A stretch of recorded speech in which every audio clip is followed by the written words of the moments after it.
50 years ago, a nation was born, and this evening, the GoTV Cecafa Senior Challenge Cup Final presents the opportunity for Kenya to celebrate its 50th birthday with a win over Sudan in the GoTV Cecafa Senior Challenge Cup Final, this being the 37th edition of this tournament, and the fans have been waiting patiently to see what is billed as an epic final between Kenya and Sudan in what is the last game of the 2013 competition.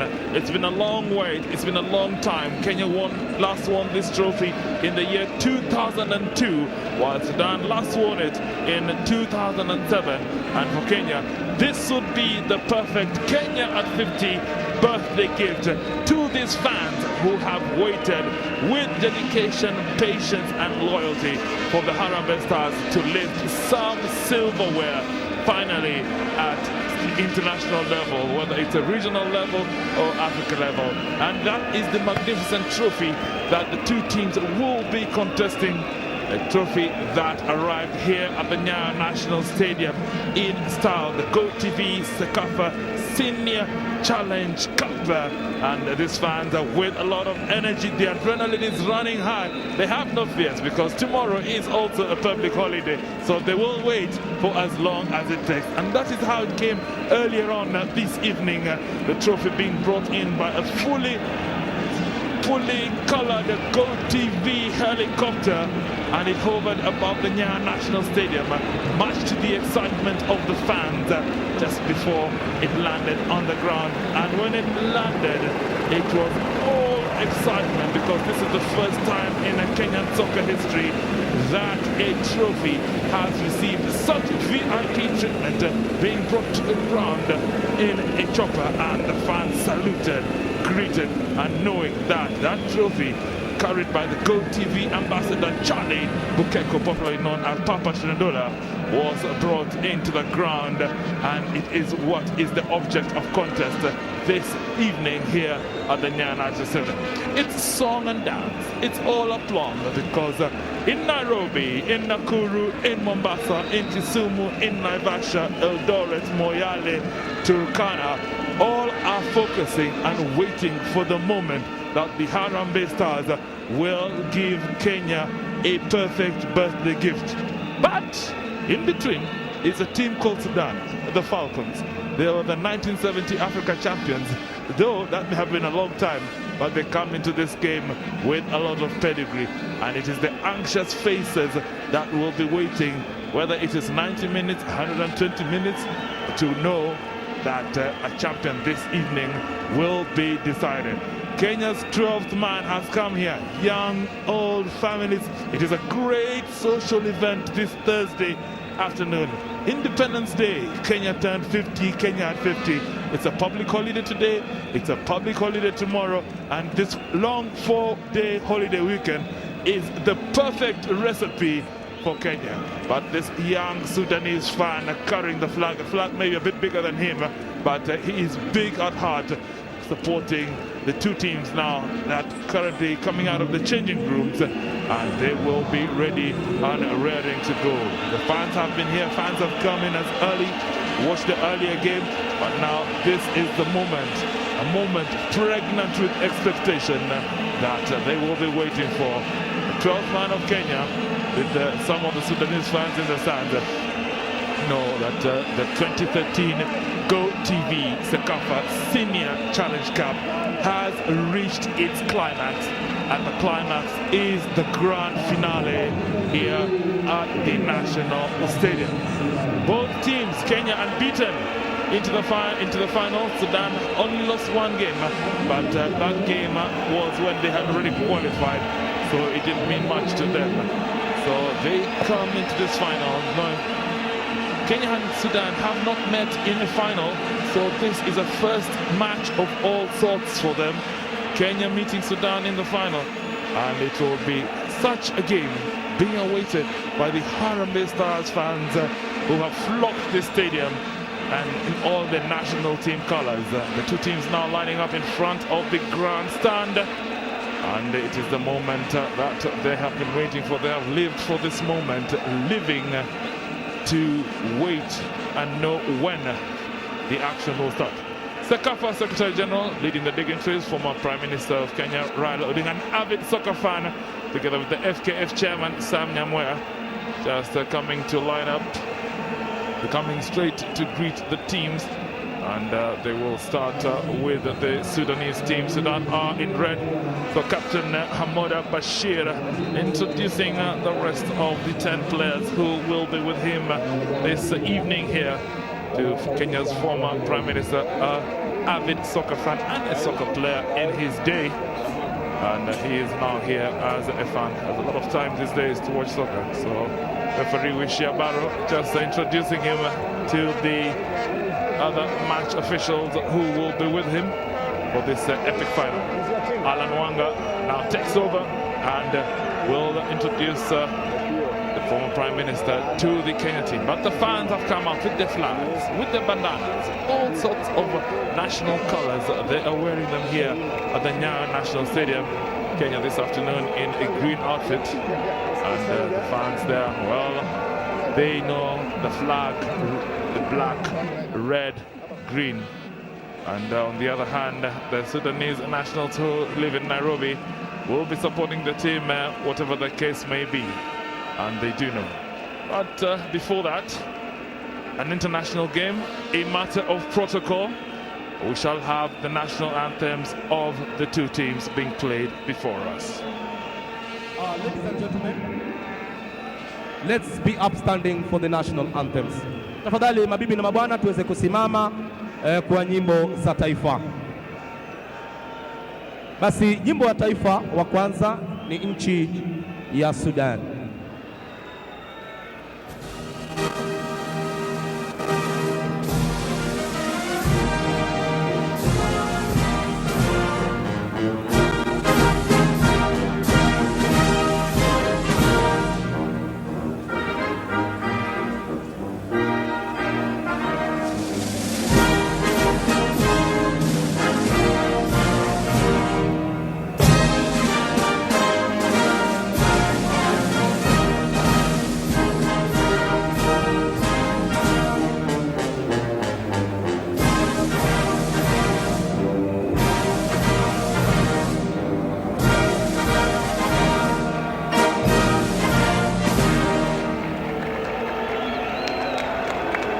Basi nyimbo ya taifa wa nchi ya Kenya.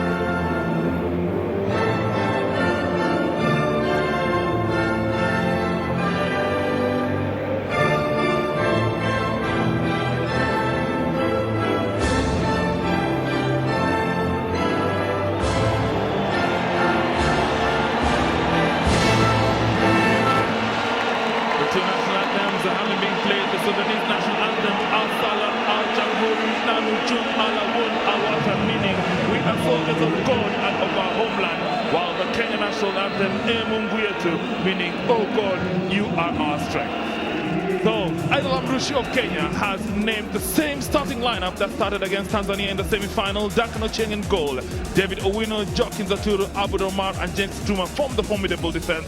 Peter Opio, Anthony Akumu and Francis Carter together with Edwin Lavasa midfield, and up front Captain Alan Wanga and Clifton Miheso.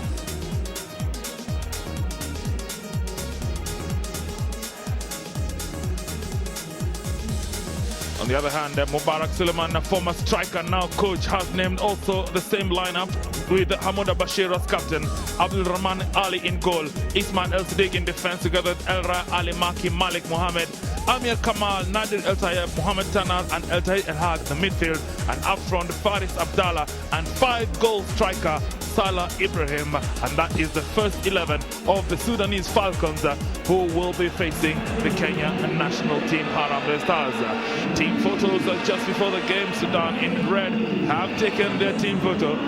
They are here, they are ready to make a point in this tournament. As the two captains together, the match officials pose for their picture. Wishia Barrow is the referee, assisted by Muse Kinde. Masoko of Uganda, Waziri Sheha. The match commissioner is Abdigani Arab from Somalia, and the referee inspector is Bernard Mfubusa from Burundi. Coin toss being decided between the two captains, Alan Wanga and Hamoda Bashir. All the handshakes with the officials, each wishing each other good luck, and the same with the referee and his assistants. The fans here enjoying what is known as the GoTV Cecafa Senior Challenge Cup Final, the last match of this year's edition here at the weather-beaten Nyayo National Stadium. Adel Amrouche, Algerian-born Belgian coach, is the head coach of Kenya. He's had a checkered career. He has also coached Daring Club Motema Pembe, as well as the Burundi national team and the Equatorial Guinea national team in his career as a football coach. Mubarak Suleiman, a former striker of the Sudanese national team, and now having succeeded Mazda Mohamed Abdallah as coach, has the honors of winning this title for the Sudanese Falcons, and he has brought a strong team.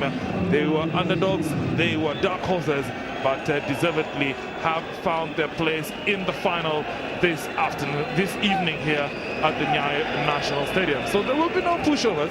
They did send the former African champion Zambia packing 2-1 in the semi-final match played in Mombasa, having won it in the last 3 minutes of extended time, showing that this is a resilient team.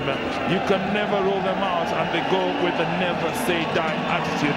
It's not over till it's over. So the Harambee Stars there acknowledging the fans of the stadium, that the 12th man is an important component of their national psyche this afternoon here, or rather this evening. We've been here for so long that I keep having failed to translate from afternoon to evening.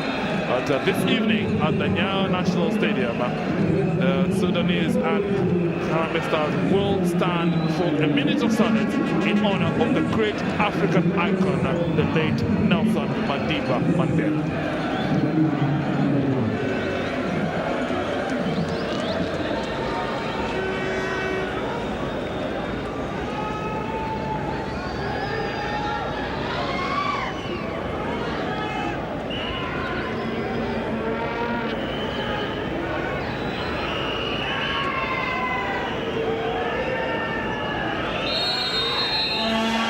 1 minute of silence done for former South African President Nelson Mandela.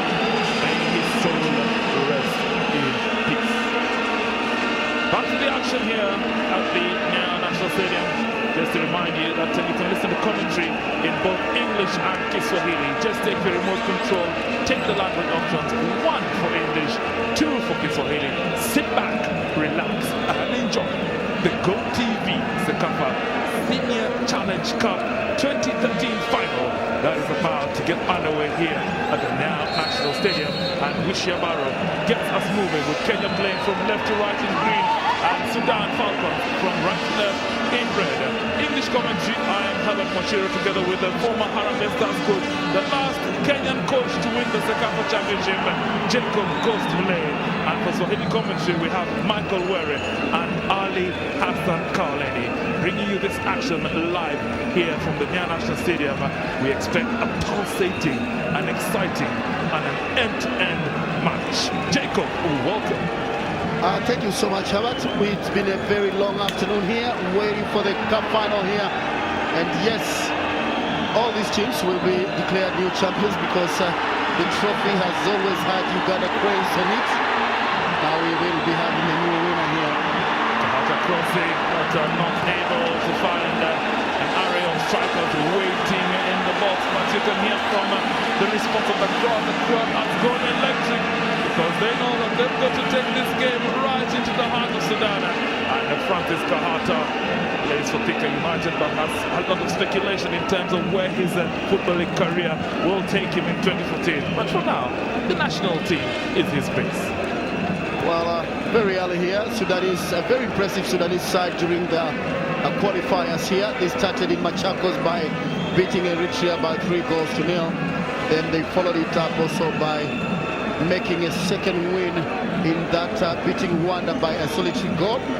and then they were beaten by Uganda, but it didn't matter because already they were in the quarterfinals, and then they beat Ethiopia by 2-0 in the quarters, and they eliminated Zambia, which was quite a shocker, 2-1. Kenya's journey has been a good journey, unbeaten, drawing with Ethiopia the first game, and then going all the way to beat Tanzania in the semi-final. But very, very interesting. They have only conceded 1 goal here, and Sudan have conceded 2, but scored 8. Kenya has scored 7, a difference of 6 goals apiece. So it shows you that the magnitude of this cup final is something that everybody needs to watch and see what happens. A chronology of events leading to the route to the final for both teams there by Jacob Gosule, and it is a first shot at goal from Edwin Labatsa. And that is the intention of the Kenya national team, going for goals early. Gor Mahia, striker, come midfielder, and a favourite of coach Adela Mrushe, showing his intent there. Alan Wanga making the chip over, but Lavatsa fastening on this ball, and only played very well against Tanzania in the semi-final. Just to compliment, he did have a very good Cecafa run, so he is actually maturing more and more as an international team player. But it is Faris Abdallah on that wing looking for Mohamed Tahir. Tahir 1 goal to his credit, and just playing it to Idris Ismail El Siddiq, that goes out of play, and it will be a Kenya throw. And these two teams have met 29 times, with Kenya winning 11, drawing 5 and losing 13 times. So Kenya looking to bridge that gap, and it is a run over left back Wilson Mieso, but just too much for him, and the goal scorer against Tanzania not able to reach, but he will be keeping that man El Tahir El Haj, the right back of the Sudanese team, very, very busy. Interestingly, well, Kipton Miheso tried to chase that one, but too big a ball from Peter Opio. It's like the boom mic is not anything that could worry you. Well, one thing for sure, it is the team that masters the conditions of the field this evening will have the advantage. It is Lavatsa on that right flank, but robbed by Abdallah. Faris Abdallah now playing as an offensive midfielder, but he actually started his career as a defender, and only for a 19-year-old player, that is quite a transformation. Well, he's a dangerous player on the left flank. He's a man that has been bringing the crosses for Salah Ibrahim, and he made Salah Ibrahim the top scorer so far with 5 goals to his credit. Salah Ibrahim contesting with Jokins Atudo at the back, so Atudo has his one cut on the strike, but now Wanga to Kahata looks to beat a second man, has Mieso on the right, the 2 kicker man that left the back win, crossing from it, and a chance for Kenya, but not able to finish. Claims of a handball, but Sudan just getting out of jail for now. Faris Abdallah and James Itoa, and Abdallah took it out for a throw-in, but pressure coming from the Kenyan side. Lavatsa, Alan Wanga, all in the heart of the Kenyan attack. Kituma plays it to Lavatsa, but losing it to Abdallah. Abdallah plays it to Malik Mohammed, long clearance, trying to find Ibrahim Salah. That's a good play by Abu Omar to Jokins Atudo. Atudo taking the role of senior statesman in that goal, in that Harambee Stars back four. And Clifton Miheso bring it back to Abu Omar, the Tusker player, who gives it back to Kenya 1, and that is Duncan Ochieng. James Ituma, rumors have it that he has made a big money change move for his club career, but that will not bother him for now, as the GoTV Cecafa Senior Challenge Cup that this home team is chasing. Miheso, Abu Omar on that left flank, can he get the feed? Watched by El Had, Abud Adli. Still battling up with now collected by Tahir in that Sudanese midfield. Tahir twisting, turning, still keeping possession. Good play by the Sudanese midfielder. Right to bring Nadir El Tayyib. El Tayyib losing possession and now picked up by Peter. Pinches Opio. Opio playing it wide to James Situma. Decides slow it down to Atudo. Atudo back to the left back in Abu Omar. He's already had 140 on that left channel, so him and Mihenso will be keeping that left channel of the Sudanese defense quite busy. Possession lost, and it is El Haj El Taher just twisting and turning and winning a foul. Well, Clinton Mihenso delaying with the ball for a little bit too long a time, and dispossessed here by Sudan, but clearly Kenya must be wary of the jersey number 10. But this is what happened previously here. Mihenso breaking on the left side, bringing a telling cross here. And, well, it looks like there was a handball here. Sudan lucky to come out of that. Indeed, the appeal, but the referee just waving the play on. Referee Lish Yabara, one of the senior whistlers of the region. And in your picture there, the 5-goal hero of the Sudanese side, Ibrahim Salah. And the young man is now 29 years of old, but started off as a defender and has reconverted himself into a striker. And what a striker he's been now. Top scorer here. And when you give him half a chance, if you give him space there, he's gonna punish you here. El Hag with the throw, finds El Tayyib. El Hag looks to feed, but deflected, and it will be the first Sudanese corner of the evening. And in case you're just joining us, this is the Go TV Cecafa Senior Challenge Cup finale, the grand finale between Kenya's home team, the Harambee Stars, taking on the Sudanese Falcons here, the venue being the Nyayo National Stadium in Nairobi, Kenya. Well, a corner for Sudan here. The first corner of the game. Here puts it in, but cleared by Peter Opio. But no one up front for Kenya, as Kenya were defending all to a man. So Ali Maki puts it back into the box looking for Salah. But a clearance by James Ituma. And goes straight back to the 29-year-old Abdul Rahman Ali, who doesn't waste time, plays it quickly to Malik Mohammed, who now finds the captain Ahmad Bashir. Bashir plays it to Ali Maki, plays it wide to El Haj El Taher. That is very much in keeping with how Sudan have been playing this tournament. The back four building and then strengthening in the midfield. Well, clearly Sudan depending on two very deadly midfielders, Mahmoud Bashir in jersey number 4, the captain of the side here, and also looking for Wanin Tahir in jersey number 10. These are the main players in that midfield who have been providing the feed to Ibrahim Saleh. Atudo to David Owino Kalama. Long ball. Owino looking to distribute to Mihenso. But that one just a bit too much for Mihenso on that left flank. And they're rolling out for a Sudanese goal kick. David Owino and Joaquin Atudo will have to keep Ibrahim Salah at bay, together with Faris Abdallah and Mohamed Tahir. So far, 10 minutes played here at the Nyayo National Stadium, and there's still no goals yet for either side, but it's been end-to-end action. Malik Mohammed, jersey number 5 was done. Now Ali Maki, called up the Makali combination at the back. Ahmad Bashir, the captain. Ahmad Bashir turns out for Al Weda in the Sudanese league. And it is Kamal Kamal who was the last man of the match for Sudan.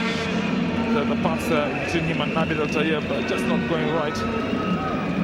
Kenya will get the throw with Ahmad Omar just looking to gain more and more territory. Wanga, the captain, already by his commitment, you can see Madi all over, so doing a lot of running. It's a soggy pitch. Now a chance for Kenya. That one will become a Sudanese throw. The run by Wanga, not enough to keep it in, but good commitment from the Kenyan skipper. Well, a very slippery ground, and players need to adjust as fast as possible so that they know what kind of dosage they push on that ball. David Owino just dominating the aerial battle there, and Peter Pio now looking for Lavasta on the right flank. Lavasta not able to keep it in. He's been the threat on the right flank. Now Hamoud Bashir, captain of Sudan, looking to link up with the rest of the teammates. Long ball up front. El Tayyab looking for Ibrahim Saleh. But Duncan Ochieng off his line makes it secure for Kenya at the back. But Salah will need to be watched by the Kenyan defenders. If not, he will punish. And when he punishes, he punishes hard and inside. Cross from the right, earning Kenya the first corner. Anthony Teddy Akumu engineered the first goal against Tanzania. First and only goal. And now gets Kenya's first corner. And a player who has grown in stature in this tournament is definitely Anthony Akumu. Well, the work of Adela Brush on Akumu clearly seen here, and renewed confidence for Anthony Akumu, who has not had so much playing time for his club Gor Mahia. Two players actually, Anthony Akumu and Edwin Lavata, are two players who have really discovered their form during this Cecafa Championship. Atudo having an argument with Nadir El Tayyab, and the referee Rishi Amaro just wants a word with the two gentlemen. Come to me, guys, come to me, boys. Listen, no ajibaji, no nonsense, play football. So Atudo and El Tayyab, and the Kahata with the corner into the box, the header off target. So that's what goes begging for Kenya. But Teddy Anthony Akumu very much in the heart of that Kenyan offense. Well, the renewed man here, Kahata making a long corner here, then Anthony Akumu coming for the header, but he doesn't really get the power behind the ball. Ali Maki gives it to El Haj. But a bit of hard does well to intercept, and Wanga will chase in the middle, but beats into the ball by the captain Hamoud. Sudan just looking for the endangerment. But Jacob, I've given you 14 minutes, formations, both sides. Well, 4-2-3, 4-2-3-1 for each side. Alan Wanga, the main striker on that Harambee Stars side. Then he has Lavata playing on the right, Kahata playing right behind him, and then Clifton Meheso pushing on that left side. And Sudan playing pretty much the same. Saleh Abraham, their pin striker here, and then they have Faris Abdallah on that right side of attack, and having Nadir El Tayyab on the right side. So back four for both, and two control midfielder, that is Opio, one of the control midfielder on that Kenyan side. And that is Aboud Omar on that left flank, the left back overlapping well. Can he link with the striker? He has a chance! Oh, cleared! Alan Wanga had a chance there, but was cleared off the line by the Sudanese and defender Ali Maki, but still danger in the box. And Malik Mohammed just pushing it away, and it will be a Kenyan corner. Kenyan skipper Alan Wanga had the chance to put Kenya ahead, but a desperate and frantic defending from the Sudanese and just denying it. Well, Aboud Omar doing his thing on the left, bringing in a tele cross here. Alan Wanga, well, he was so overconfident with this one, and Adela approach knows that is a chance that Kenya has lost in the first quarter of this game. Well, Hamoud Bashir just putting it out to safety. Well, Kenya forcing another corner, their third corner of the game. Just as a quarter of an hour to go. A lot of pushing and shoving in that box as the ball comes in, but El Haq this time with the header as far back as Carter tries to kick, but rebounds off a red shirt, and it will still be a Kenyan throw. But this was where the action started. Well, Aboud Omar doing so well to cut in, and Wanga, well, he had placed the ball, but you have to see the recovery of the goalkeeper Rahman Ali in that one, but clearly Kenya should be ahead by 1-0 here. Indeed, the Sudanese goalkeeper Abdurrahman Ali with the most unorthodox of saves. Well, we have two balls on the pitch. He shouldn't be played. Wish Yabaro just letting it play. Anthony Akumo just defending deep. Malik Mubarak Suleiman, former Sudanese striker in his heyday, played against Kenyan legend Mahmoud Abbas. They remember each other very well, but now he's in the hot seat as the coach. And Jacob, I know you know what that means. It's a seat that you rarely sit. Have a chance there for Sudan, but Kenya clearing their lines. Well, clearly this game, you can see both tanks from Kenya and Sudan. They're trying to open up the flanks here. Sudan making their first move on that right side, bringing the cross, but Situma dealing with the last ball.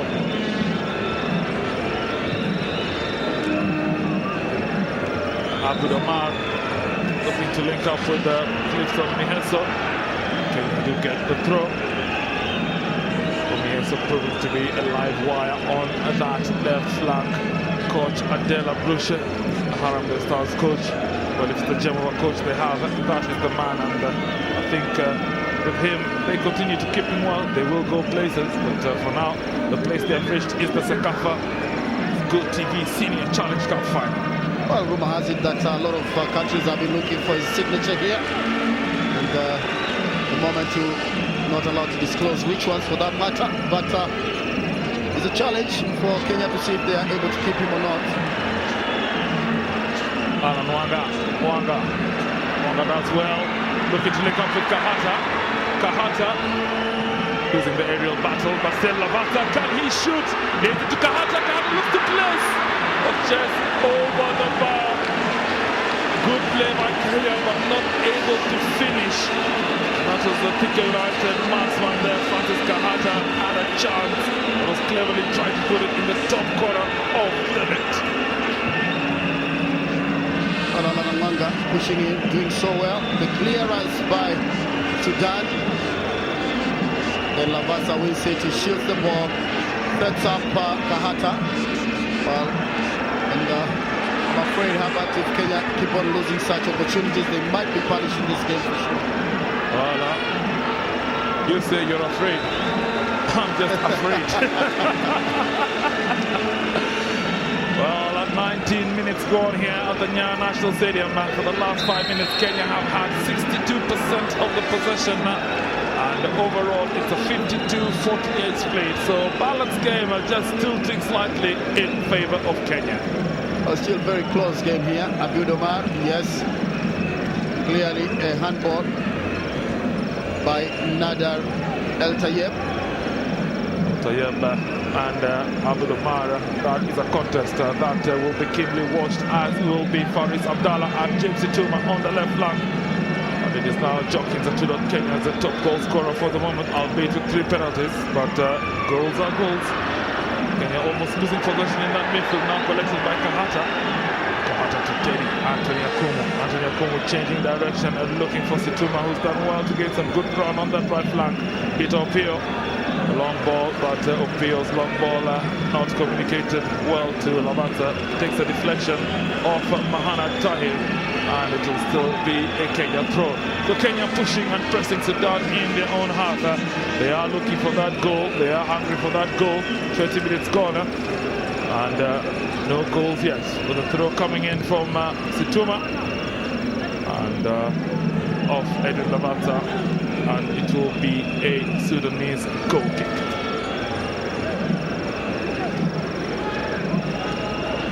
Well, 20 minutes gone here, and Abdurrahman Ali, the goalkeeper of the Sudan side, has been called upon to make some saves here. Duncan Ochieng still not tested here. Well, maybe for Duncan Ochieng, that is a good thing. Shows that a much solid back four. Now Anthony Kum collecting it in midfield. Long ball, trying to find Lavata on that wing, but Lavata losing possession for Ismail. Sitting now Faris Abdallah and Akumo. But Wish Yabaro had already called for the foul on the Sudanese number 8, Ismail El Siddiq, the left back. Well, Sudan get a set piece in the Kenyan half, and the coach Adela Bruche just shouting the instruction. Very tactical in his approach. many years with Burundi, are now looking to have another stint similar to that one of Burundi in Kenya. Hamoda Bashir, the captain, takes the set piece into the box. A strong header coming in from Peter Pio. So Sudan being pushed back into their half. Malik Mohammed plays it to El Hayr. El Hayr's pass just being stopped by Abu Omar. The Tusker player looking to be the #1 choice at left back position because there are a lot of competitors for that place. Musa Mohammed, Juma Abdallah, and it's Abu Omar who's certainly getting the coach's note for the moment. Mohamed Tahir, Ismail El Siddiq just coming into midfield. But his pass just being cut out and pushed out by David Owino Calabar. And with the deflection, Kenya regain possession.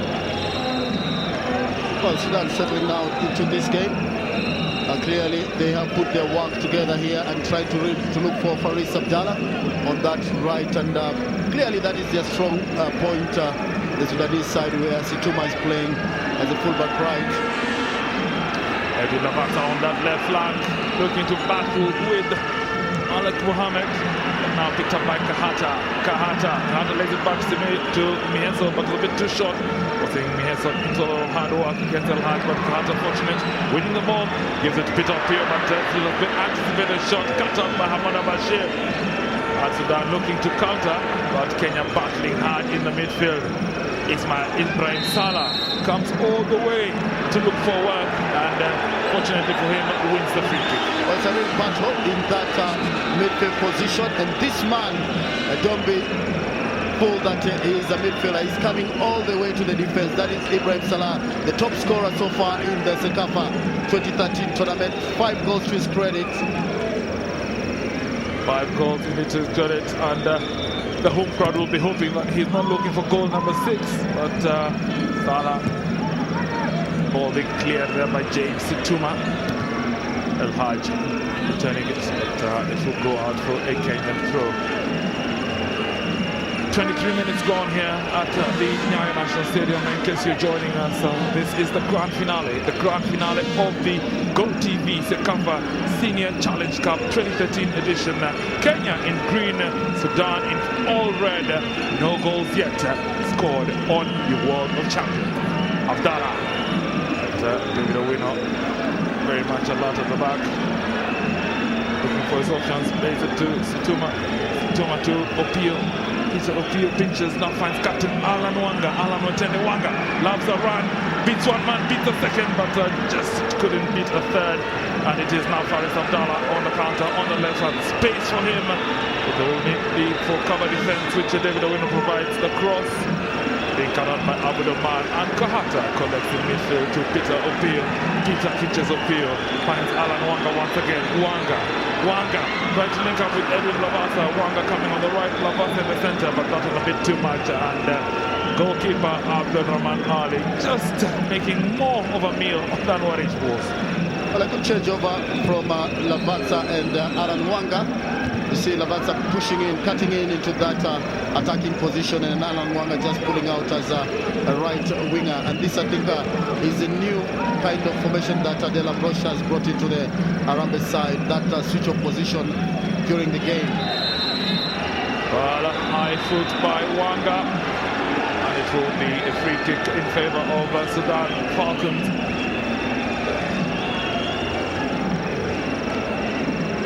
Wanga just tussling with Ismail El Siddiq and losing the contest. Kenya's Harambee Stars are taking on Sudan's Falcons. Kenya higher ranked than Sudan in the region. They are at number 4, while Sudan at number 7. But the Sudan in the last 3 years have had more of an African adventure. They did take part in the 2011 Africa Cup of Nations. Kenya, it's been a long while since they were at the Cup of Nations, and I'm sure Jacob, you know that more than I do. It was 2004 the last time that Kenya featured there. But this young side with an average of 22.5 years could be the solution to that for the 2015 Cup of Nations in Morocco, only if the team stays intact. Of if and only if. But David Owino Calabar plays it to James Situma. Tuma in the center to Kahata. Kahata's long ball, trying to find Edwin Lavata as well. Plays it back to Kahata. Kahata now changing flank, looking for Alan Wanga. Alan Wanga and El Siddiq. Alan Wanga battling, and it will be a Sudanese goal kick. So the captain leading by example, chasing every 50-50 ball, and that comes his way. But Alan Wanga here trying to stop that ball from moving out of the field of play, but he just succeeds in helping it out. Goal kick for the Falcons, like Sudan national team, pushing forward now. Ahmad Bashir, long ball, trying to find Ibrahim Salah. Salah plays it to Tahir. Tahir, the number 10, has one goal to his credit this season so far. But it is a Kamal who now comes into the picture. He's actually been shut out by the Kenyan midfield, but looking to make his presence felt. Now linking up with Nadir El Tayeb. El Tayeb being watched by Jokins Atudo. El Tayeb now still with possession. El Tayeb plays it back to Tahir, the number 4. Number 4 looking to link up with Ibrahim Salah.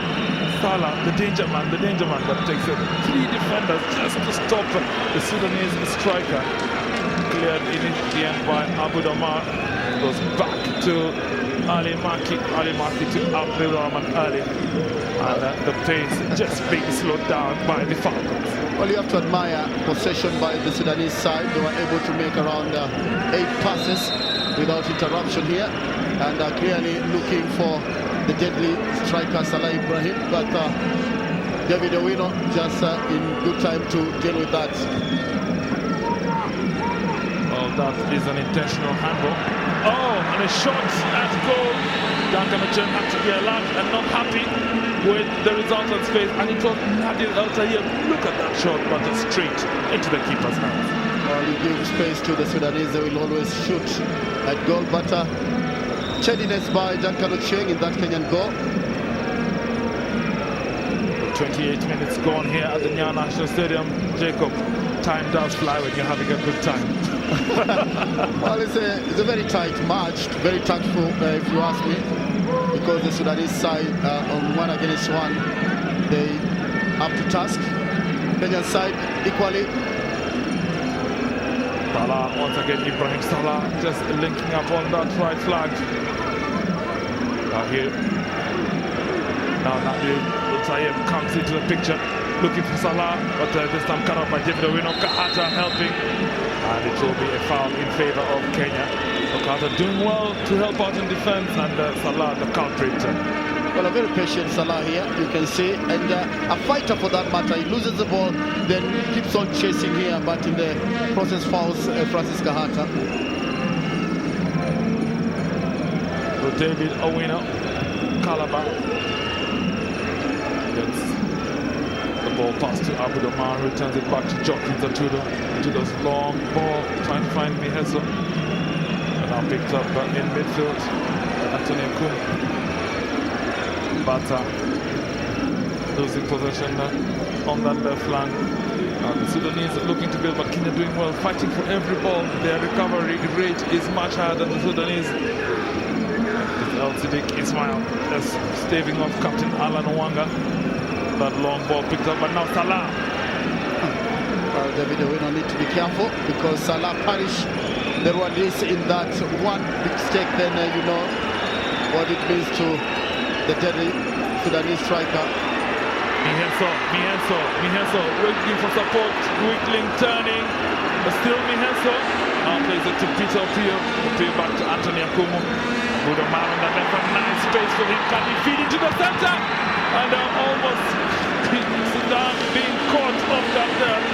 The first clearance by Malik Mohammed, just bouncing off the target, and it will be a Kenyan corner. The big Kenyans, the 4th corner of the game, just on the half-hour mark. Indeed it is. Kenya with 4 corners against Sudan's 1. So Abdul Rahman Ali once again comes under pressure from the green-shirted Kenyans. Akumu, Wanga, Lavata all providing height there. Can they beat this man? One of Hamid El Bremer's successors in that Sudanese goal. And it will be Clifton Miheso. Loads it into the box. The header from and a chance, Wanga, not yet. Oh, The initial header coming from Atudo, and Wanga not able to finish, but Kenya still putting Sudan under pressure. But the flag up to Alan Wanga. Second chance at goal. That should have been a goal, but still Kenya not yet breaking the Sudanese duck. Well, Kenya again missing an opportunity here to go ahead in the game. Well, a well-taken corner here, and Wanga got in an offside position. But clearly, Herbert, Kenya, the better side in as far as attack is concerned. But still, I would say my concerns are that if you don't utilize the chances that come on your way against a very experienced Sudanese side, then you might as well get punished in the game. Indeed, and the Sudanese team has shown that they have the capacity to soak pressure. They did it in Mombasa against Zambia. They soaked pressure for 117 minutes before finally coming back into the game. And at the back, you have the two centre-backs, Ali Maki and Malik Mohammed. Well, Wanga has got to beat them. But this was the corner for Christian Mieso. Well, Mieso playing a long corner, got back into that. And Wanga again, well, unlucky for the second time. Well, there was Atudo there, Wanga in poor position, but look at how many red shots are there. Good piece of defending here by Sudan. Good piece of defending indeed, but you did see the unorthodox goalkeeping once again by Abdulrahman Ali. 32 minutes played here at the Nyayo National Stadium on your World of Champions. No goals yet. It is Kenya's Harambee Stars 0 and the Sudanese Falcons 0. These two teams previously met in the year 2011 with Kenya beating Sudan 1-0 in that contest. So Kenya will be looking for another similar performance.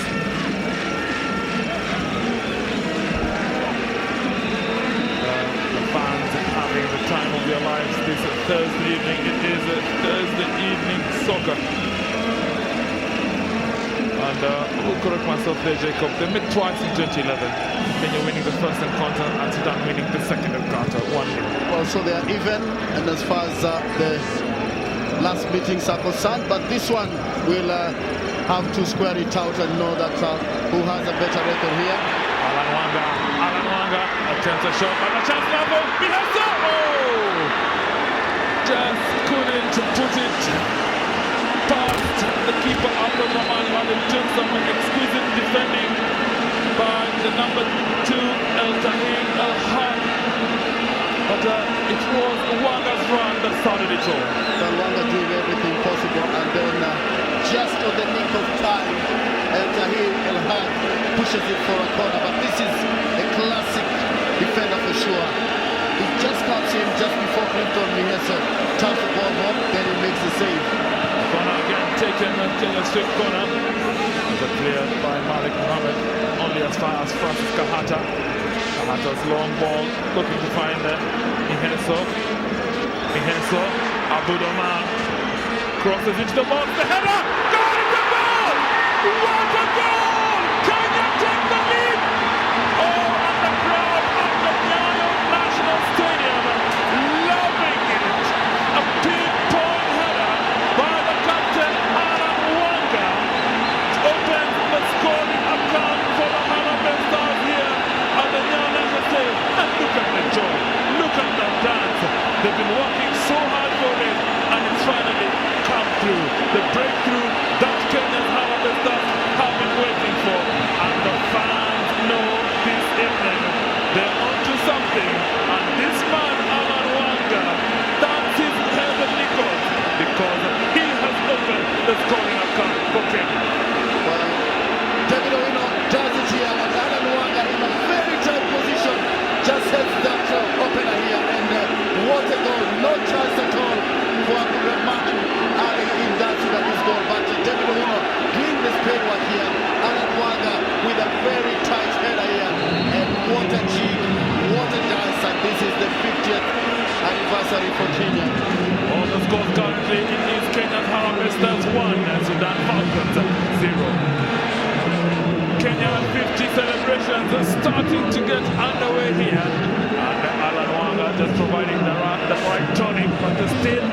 of time to go, Jacob.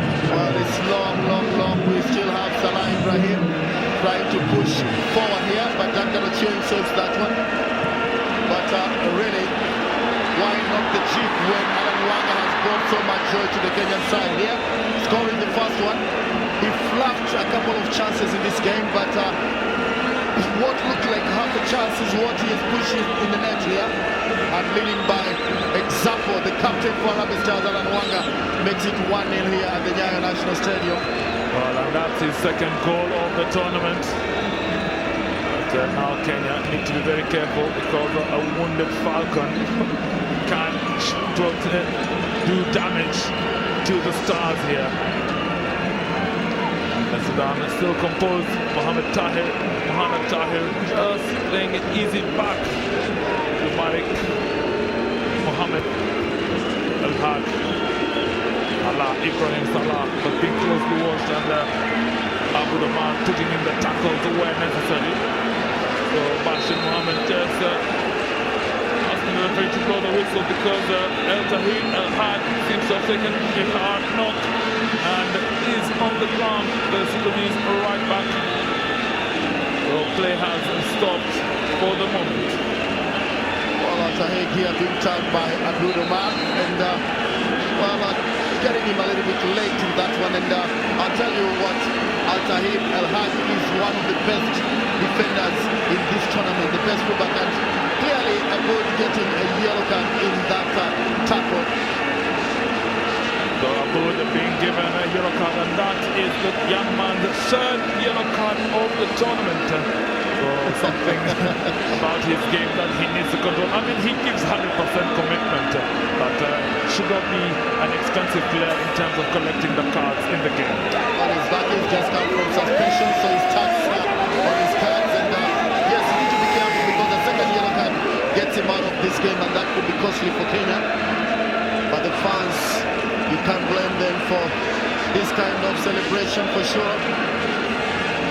They know that they are celebrating in all fashion, in all manners, all dancing styles. And David the winner's cross, pinpoint finding Alan Wanga, who just twisted past and struggling after Rahman Ali in that Sudanese goal. Well, you'll never blame the goalkeeper for this one. You only congratulate Alan Wanga because that header, there was no chance at all for Rahman Ali to have a touch on that.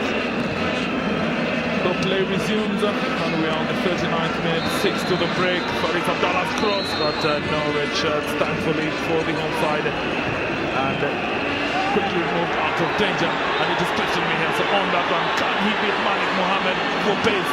Well, being watched by two defenders, and wins the foul because Ali Maki came to help Malik Mohamed, because Clifton Miheso is showing better control of the ground and on that left channel, beating the Sudanese man for man. Well, the latest call-up for Adela Roche.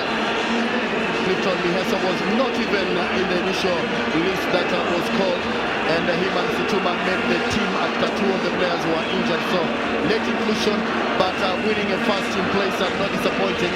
He scored against Taifa Stars, the only goal that pushed Harambee Stars into this final. After Rahman Ali thoughts in his mind, wants the defense to be on point, because would not want to concede a second goal at this point. So just issuing instructions, but it is Edwin Lavata who is lining himself up to take this free kick. So from the dead ball situation, Lavata puts it into the box, but it was way over. I'm sure the Kenya rugby team would have benefited with his services for that one. Well, too big a ball from Edwin Lavata. He was trying to look for Wanga in that box, but push a lot of weight on that ball. And Sudan again starting play. Well, don't be fooled by that one goal lead by Kenya, because Sudan also they have the resilience. They did it against Zambia.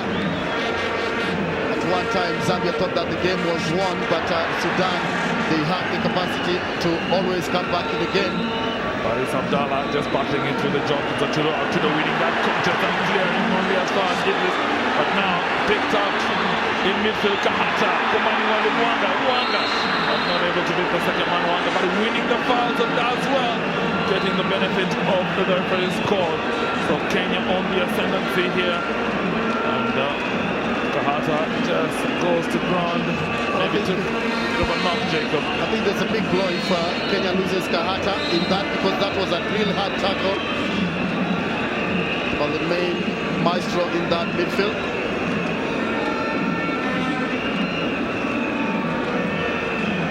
But you can see clearly he came for the ball, but in the process also came with a different intention to push off Kahata off that ball. Ismail El Siddiq.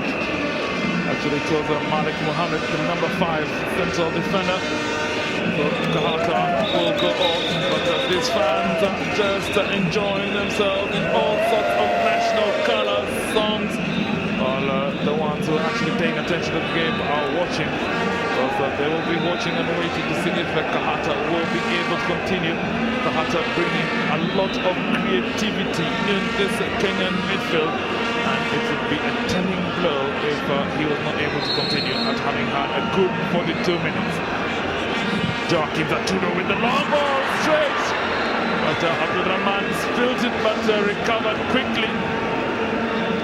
All the slippery conditions of the ground making it so unpredictable when you see those balls coming. Well, especially if you're a goalkeeper, you need to be extra careful here. Body behind the ball, and that's exactly what Abdulrahman Ali has done in that one. El Had, El Tahir, just battling it out. And Abudama and Alamata helping out in defense. But good to see just Kahata back on the field. So Kenya back to the full complement of 11 with less than 2 minutes to go here at the Nyala National Stadium. And a foul. El Tahir, El Haj winning the foul. Seems to be a lot of argy-bargy. Could be a red card here, for sure. Kamal being given a yellow, being asked, don't take the law into your own hands, and the Sudanese players besieging the referee, so they've got to keep the discipline in check, because they are at risk of also being carded, and anything goes in this game with the Yushia Barrow in control, so he's got to ensure that he's in control, and it is Amir Kamal, who gets the first yellow for the Sudanese Falcons.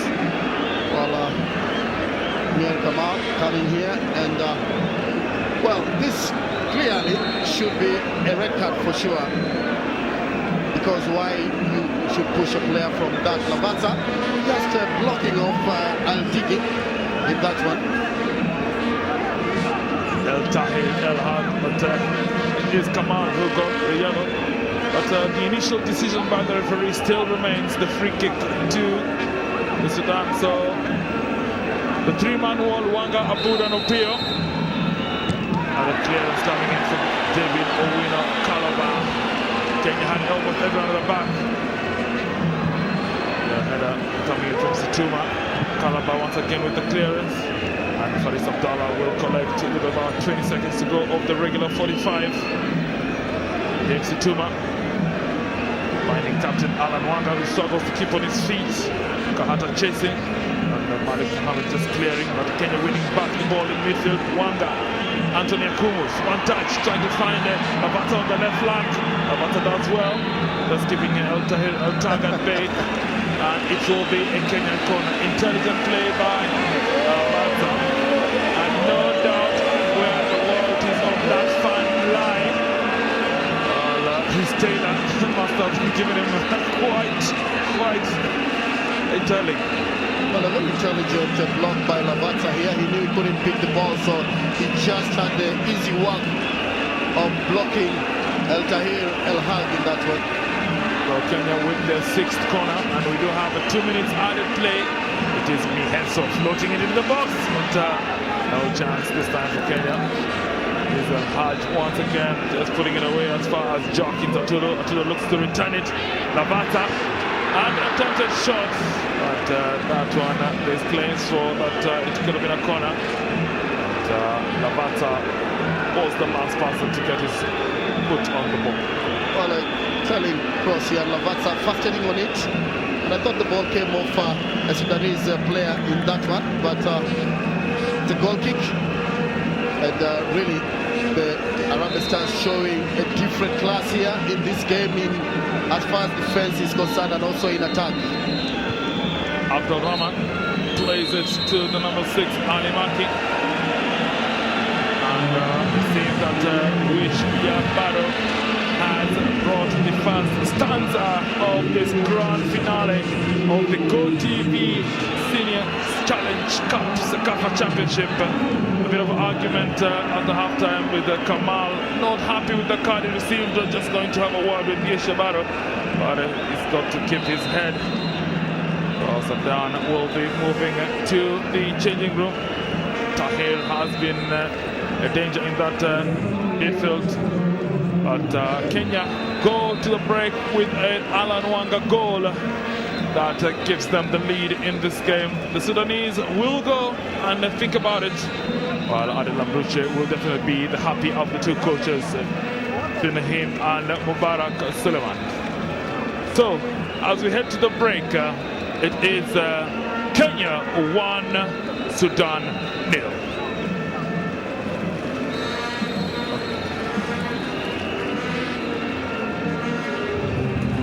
So 45 minutes of the final at the 2013 GoTV Cecafa Senior Challenge Cup, and the stadium here at the Nyayo National Stadium is into ruptures. Why? Because Alan Wanga has scored Kenya's opening goal here in front of a good crowd, his second goal at the tournament, and that gives Kenya a massive chance of going on and winning the championship at this very year. As of now, Sudan will go to the dressing room hoping they can have a much better second half. So that is so far at a story here in Nairobi. So far, brilliant goal coming in and giving Kenya the chance of going on and winning the championship here. End-to-end stuff so far. Lots of chances missed by both sides. The bigger question is what exactly the second half will have. Quick break. When we come back, we have full analysis from the opening 45 minutes.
Pardon?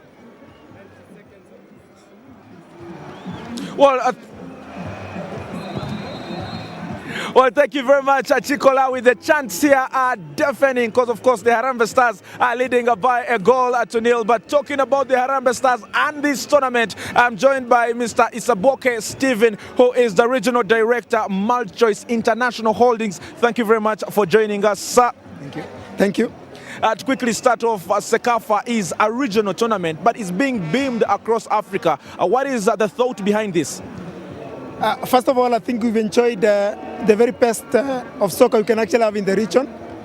Cecafa is obviously an Eastern Central Africa regional tournament, but we are actually showing it across the continent because, first of all, Africa is one continent. So we actually believe in showcasing the very best of Africa across Africa.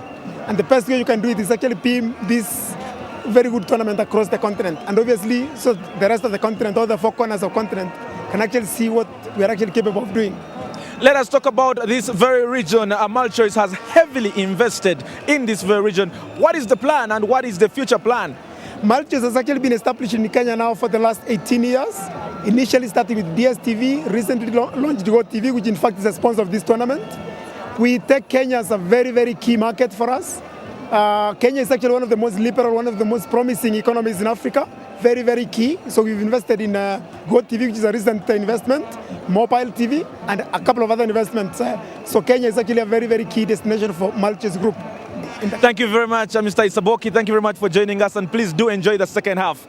They have talked about the investments that MultiChoice has in the region and the future plans as well. And now let me quickly turn to the sponsor of this very tournament. I'm joined by Mr. Chengo Felix. Thank you very much for joining me as well. Tell us more about GoTV. GoTV is an affordable service from MultiChoice that is for everyone. It offers digital quality television which contains great family entertainment for everybody. And Kenya is going digital. How crucial is GoTV in this migration? GoTV is actually at the very center of migration. We know it was delayed, but I want to tell Nairobians that this is just for a short time. The migration is sure to come. They need to buy GoTV, what Digitikena GoTV, because the migration is a reality and it must come to pass. And just before I let you go and enjoy the second half, why did GoTV come on board for this regional tournament? The GoTV came into this regional tournament first of all, to support soccer in the region, and secondly, to help build our brand in terms of offering Kenyans, offering the East Africans the content that they need to have, great family entertainment, and we know soccer is at the center of great family entertainment. Mr. Chengo, thank you very much, and do enjoy the second half. There you go. The Harambee Stars of Kenya are still leading by a goal to nil. Can they win this regional tournament for the first time since 2002 as the fans continue with the celebrating? The second half is coming up on your World of Champions. Back to you, Chikolawi.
is 1 Kenya 1, Sudan 0, and the mood here at the Nyayo National Stadium is very much in tune with Kenya at 50. Can that dream be realized in the next 45 minutes as Wishiabaro gets us underway for the second entertaining half, where Sudan in red playing from left to right and Kenya in green tops and white shorts playing from white to red. No changes in the Kenya side, led by captain Alan Wetende Wanga, and that team is the first 11 that started off in the second game, for the second half. And options are plenty. King Atwa, Wafula, Kiongera, the more likely to come off the bench should Adel Ambrushe decide to make changes. On the other hand, Sudan is still maintaining the same first 11, and it is a chance there, but no chance. And Tahir El Hag, Abdallah Ibrahim still on the Sudan starting lineup. Possible changes could come with the introduction of number 9 Abdel Momen, Idris Suleiman, or number 18 Miyaz Abdel Rahim. So both teams looking to continue where they left off in the first half, and for them it is actually business as usual. Kenya leading by 1-0, courtesy of Alan Mwanga, and the next 45 minutes will be very grueling because the fans of Kenya will be really on their seat to see if they will celebrate the 50 years in style or Sudan can spoil this party. But clearly, when they play Tanzania, the same lineup played up to the 88th minute. That is when Adela Roche made a change. So I think this one also, it might as well play the same way.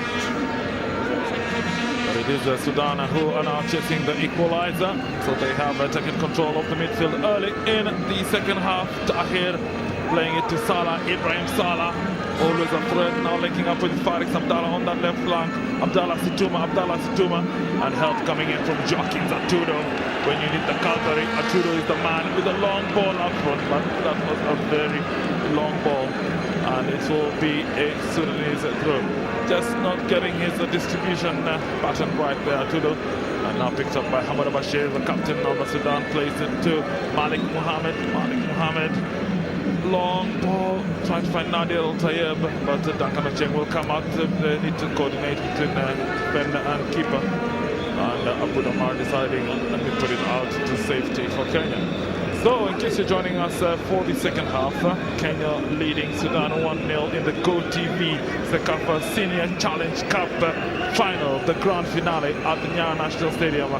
Just reminding you that you can listen to commentary in this game in both English and in Kiswahili. Jacob, the coaches had their time at half-time. What do you think was the message from either side? Well, I think the Sudanese coach thinking that they are as good as Kenya, and maybe he might as well be introducing Abdel Monem, who is a very fast-paced player here. But Kenya, I think Adela Mroshe just telling his boys that you can do it, have the concentration, keep the shape, and if possible, you score a second goal, then you can consolidate this win, because 1-0 is very slim victory. Indeed, and Tahir not just able to get to the end of the pass coming in from Bashir Hamoda. So Abu Damar looking for Wanga's header, no chase, no support player, easily picked up by Abdul Rahman Ali. Gives it to his defender Malik Mohammed. And Mohammed will see his chances. But the pass to Tahir just losing concentration, and it does go out for a Kenyan throw. So Abud was playing it in the center, but the return coming from Kamal, picked up by Anthony Akumu. Akumu playing it to the right flank. Now finds Evan Lavata plays it to Akumu once again. Lavata gets the return, but cut out by Ismail El Siddiq. And Sudan looking to engineer an attack of their own. Tahir losing possession, so Kenya remaining firm in the midfield battle. Kahata, but a long hard hit. That one must produce a card. The referee Wishabaro just keeping his hands in his pocket, because Ali Baki really cluttered into Francis Kahata. Well, you can see that there could be clear instructions here to get Kahata out of this game, because he's a match maker for Kenya here. The second time he's getting such a tackle, but Kenya is happy that he's back on his feet here. So the dead ball situation. Abdul Rahman Ali just wearing, and the shot coming in from Jonathan Tudo. That's on wide off the mark, but the crowd in anticipation that the high-scoring defender could get a foot and remain relevant in the chase for the golden boots, which Ibrahim Salah currently leads with 5 goals. But 5 minutes into the second half, Kenya already showing their intention. Sudan also showing what they intend to do with players like Francis Kahata.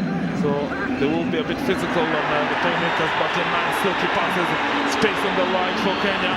Now the shot and goal! Oh, and it just shaves the face of the ball, and that was Peter Pinches Opio with a shot at goal. And oh my, that indeed was close for Kenya. Well, a good combination here, Lavata, Opio, and Opio coming within range and decides to take a shot here, and Abdurrahman trying to cover the full face of goal here. Well, Sudan are lucky to survive this one, but this man, Peter Opio, he was named the most valuable player in midfield for FC Leopards. He had a good season. Leopards win the Go TV Cup here in Kenya. He's having such a good season, and also impressive for the national team. Harambee Stars would have loved to score his first Cecafa goal, but that they'll have to wait, because now Sudan trying all they can. Amir Kamal not being accurate with that shot. He's looking to re-engineer his game once again. That's well to win possession of the battle in that midfield. Kenya doing well just to put it away. The pressure coming in now from the Sudanese Falcons with 6 minutes played in the second half. In case you're joining us, it is the grand finale. Nadir El Tayyib turns El Tayyib, making up with Tahir, but not able to connect. And the long shot coming in from Noel Siddiq, and then Duncan Ocheng does well to save a corner. Just looking to ensure that Sudan don't collect easy, cheap chances here in the second half. Ocheng, looking at possession for the last 5 minutes, Sudan have had 72%, so Kenya yet to get their game in groove, because overall in the second half it's a 70-30 split. Well, Sudan pushing very hard here to try to push an equalizer here. David Owino. Calabar takes control. A long ball now trying to find Mihes on that left flank, but just a bit too much weight in that pass for Mihes. He has the pace, he has the speed, but sometimes just more than one can chew. Well, surprising enough for Mihes, when you see him at the Kenya Premier League, he doesn't look like a man with a lot of pace, but in this tournament really he has surprised many. He's been able to beat his fullbacks on that speed, and I think that's a very new revelation for Harambee Stars.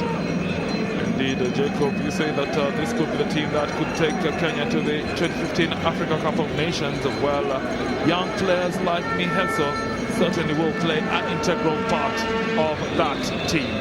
But it is Nadir El Tayyib looking to beat players in midfield. Peter Pio as well to steal it. Atudo, just a long clearance. But Atudo's clearance proving costly, because they're not targeting any specific Kenyan player. And he's got to work his distribution skills right, because when they get possession, you just don't give it away to the opposition. Well, you're right, Tabat, because Atudo a couple of times he's just played with the ball forward, and that is a loss of possession, giving the Sudanese a big advantage here, and they look very good with the kind of play they display here. Their coach, he was an agitated man today. Mubarak Suleiman has brought the team all the way to the finals. He's conceded only twice. Today is the third goal. Duncan Ocheng has conceded only one, but this man has steered Harambee Stars to new way of play. I'm talking about Adel Amrouche, the Belgian tactician. Battle between El Tak and Abu Damar continues on that left channel, but Sudan now with Tahir. Tahir losing it to Kahata. Kahata's fast shot picked up by Bashir in midfield. Salah coming to help. And now Kenya collecting possession. Labata, Opio. Nice touch by Wanga. Got to be careful. Opio almost losing his footing. Just being put under pressure by Faris Abdallah, but a nice cross on the right flank. The chase by Labata. Labata goes down, gets out, still battling. And it is Labata. And Ahmed Bashir just watching and deciding to kick it out for a throw-in. So Labata, being the warrior he is for the Harambee Stars, not giving up, and this is the resilience that the new Kenya has. Well, Labata showing every intent of pushing for a second goal here, forcing his marker to do extra work here. Did it pass to Miheso, cut out by El Hag. Now Tahir's long ball, trying to find Ibrahim Salah. That one reaching Duncan Ochen, picked up by Anthony Teddy Okumu. Teddy partners Opio to Situma. Now looking for Opio once again. The run on the right flank by Labata. Labata beats one, looks to supply to Wanga. Wanga wasn't ready, but now battles for possession once again. Wanga brought down, calls for a foul, nothing says the referee. And the clearance in the end just bouncing off Edwin Labata. But Malik Mohammed has been overworked in that Sudanese defense. Because it's not Wanga coming at him, it is now Labata who's looking to dominate that right channel where left back Ismail Elsdig certainly under pressure. Well, a very different Harambee Stars off the ball. They work to really on the defensive, they are very good, and that is Wanga plus Labata. When they lose the ball, they clearly run behind the ball, and I think this is the new mentality that has been brought out by the new coach Adela Brush. Just a shoulder charge there by Alan Wanga. He gives away the foul in his continuous battle with Malik Mohammed. But the captain leading from the front, chasing every ball. When it's our ball, it's 100%. When it's their ball, we'll make sure it's a 70-30 ball. And they chase. It is Hamada Bashir. But the clearance coming in from Clifton here. So not giving Bashir time to settle. Bashir, Kamal and Tahir very much unsettled in that Sudanese midfield. 57 minutes played on your wall of champions. Salah losing possession. Now Anthony Akumo. But Faris Abdallah will collect. There's the Jemai Kenya, another run at the Sudanese goal. In back to Ali Maki. Ali Maki to Kamal Ariel.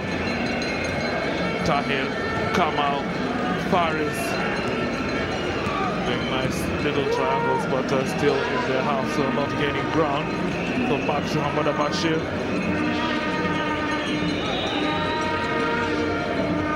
Captain looking to bring Tahir into the picture.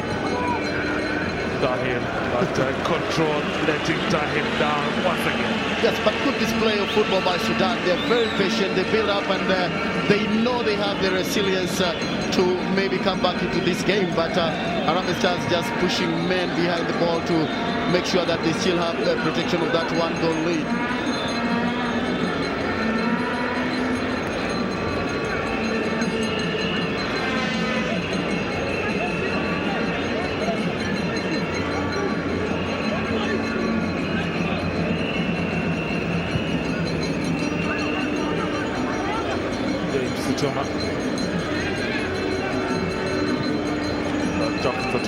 Long ball, looking for Wanga.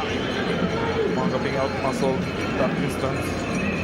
Tahir, Tahir's pass cut short by Peter Opio. Still Henry Labata. Lays it to Anthony Kumu. Kumu, Opio under pressure from Nadir. It's a good recovery by Kenya. Tudo, Bowino.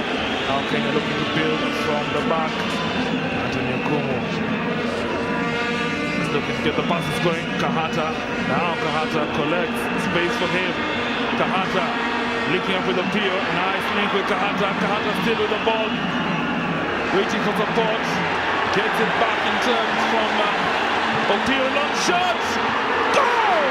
And that one was not too far. And Peter Opio electrifies the crowd here at the Nyayo National Stadium with a long-range effort that had the markings or the makings of a goal, but unfortunately for the midfielder, it didn't find the net. Well, good combination play here by Kahata to Opio, and Opio, well, what a shot here. The goalkeeper well beaten and saved by the crossbar, but really, it's a long time since I've seen Harambee Stars display that kind of football here. Jacob, I don't doubt you because the various hats that you wear, you could put a qualification on that statement, as is Mubarak Suleiman. Think that things not going their way. Atudo's long ball now being chased by Lavata. Lavata beating Malik for pace. Lavata, can he feed it into the box? No, but stopped by Ali Maki. So that Sudanese defense being stretched, but doing well to recover. Now Mohamed Tahir. And now picked up by Kahata. Good play by Kenya. Here so Kahata, the man's pass, to Wanga. Wanga has support coming in from Abud Omar, plays it to Abud. Abud can he feed? But, well, it goes out of the field of play, so a poor quality finish from Abud. But the determination, the grit being exhibited by Kenya in midfield, winning balls and looking to build, just shows that this is quite a determined team. And hoping that in the next 29 minutes they can be part of the Kenya at 50 party. Well, they've done well so far. They're playing good football, a piece of football. They are trying to really look for a second goal, but the Sudanese refusing to budge here. They also hold their own. But the kind of football that Harambee Stars displayed in this game and also in this tournament is a really new kind of formation here. And I think at the moment Sudan might be thinking of bringing their deadly man up there, Monem Mohamed. That is like a super sub for them. He has very good skills. 1 against 1, he's deadly, he has good pace. So Sudan very much in this game and looking to make changes. So the coach Mubarak Suleiman intending to make changes, and you can see substitute warming up, and it is Alan Wanga that's being double teamed by 2 Sudanese defenders. A curious call by Wisha Barrow. The possession given to the Sudanese, and Faris Abdallah brought to ground by James Situma. Talk about matchups, interesting matchups, and the one matchup is Faris Abdallah, James Situma. But Sudan will be making the change, and not surprisingly, it is Mohamed Abdul Momen coming in for Nadir El Tayeb, who seemed to have faded in as this game continued. So conditions not favoring Nadir El Tayeb, but Mohamed Abdul Momen coming in, and this is quite a significant change because Jacob, correct me if I'm wrong, it shows that Sudan will be switching to a 4-4-2 formation. Well, clearly Abdul Mohim, who has just come in, plays on the right flank and also on the left, and he has got great pace. So Sudan deciding now to push 2 wingers, and clearly with 2 strikers up front, trying to at least make an equalizer. And the kind of tactic that has been used by different coaches in this tournament, knowing that it's an elimination round. At this Cecafa final, there's no decency in losing by 1 or 2 goals here. So the foul on Lavata. Lavata just being held back. And the winning Kenya foul. And we are in the 64th minute of the game. But it was the left back, Ismail El Siddiq. And by any means necessary, Jacob. Well, he had no choice here to cling on to Lavata. And clearly, good call by the referee. But Lavata really reinventing himself in this championship. He's grown in confidence, and also you can see 1 against 1 situation. You cannot be able to hold Edwin Lavata. So 16 fouls, and you return down with 6. Is Malik Mohamed for the Sudan. Now Ahmed Wanga picks it up in the Sudanese half. Looking to play Lavata's touch. collected by James Tuma. Tuma back to Opio. Opio looking to play. That's a goalkeeper. The man, fortunate, was in the right place at the right time. It was so unfortunate because that one smelled like a goal for Kenya. Well, talk of a lucky goalkeeper here. He comes off his line and he had a collision, and then Kahata in a very good position had to push the ball home, just plays it back to the goalkeeper. Actually, Abdul Rahman very fortunate because he actually collided with his own defender. Malik Mohammed under pressure. Kahata just not having the reach to intercept, but Kamal plays it to Abdul Mohamed, the new man. Attack. Bashir, long ball, Bashir looking for Salah, but check off his line, collecting, just keeping the Sudanese danger man at bay. So 65 minutes here. But, look at Ibrahim Saleh, very confident, still pushing and having none of that obstruction from David Owino. So the weather showing just its unpredictable nature here at Nyayo Stadium. So a bit of a drizzle starting to hit the ground. That's Kenya at 50. I tell you. Well, we've experienced a lot of rain of late in most of the parts of the Republic. Well, these are the traditional short rains. Should have started in November, but they decided to become the late short rains. And now Avavata, flag, not up. Avavata shot! Oh! Sudan saved by the woodwork. Erin Lavata can't believe it, neither can these Kenyan fans, because that should have been goal number 2, Jacob. Oh my! I cannot believe it even here in the commentary booth, because directly how about that ball ricochet off the post. Lavata, fast, good control. Look at his left, Lito, the keeper well beaten. He knows it's going for the net, but well, Sudan here, they must thank their gods for this one for sure. No, Sudan saved by the woodwork because that one was going. In fact, the goalkeeper was waiting to pick it up from the net. What a way. And Kenneth Obiako, the assistant coach of the Harambee Stars, cannot believe his eyes here. Kenya continue play. Sudan continue to be saved by the woodwork twice in a space of 5 minutes. The woodwork has saved the Sudanese Falcons. On your World of Champions, this is the GoTV Cecafa Senior Challenge Cup Final 2013. Kenya leading Sudan 1-0, a goal courtesy captain Alan Wanga. But there have been many chances that could have read a different scoreline. But it's still a goal that separates the two teams in the final. Well, the story of the one goal doesn't really tell a picture of how the game has been played here. Kenya venturing a lot in that Sudanese goal, but denied by the goalpost, and also a little bit unlucky. Now, once again, Luanga looking to combine with Mabata, but Sudan just clearing it. Check. Finds Jokins Atudo to Opio. Nice simple flick. Kenya with space on the right into the box. Wanga! Goal! What a goal by Alan Wanga! The second goal for Kenya. Kenya at 15 minutes here at the Nyayo National Stadium.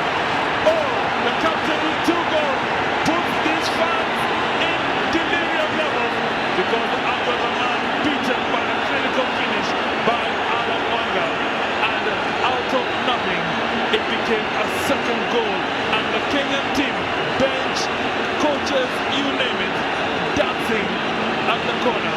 Alan Wetende Wanga with his second goal of the match and 3rd of the tournament.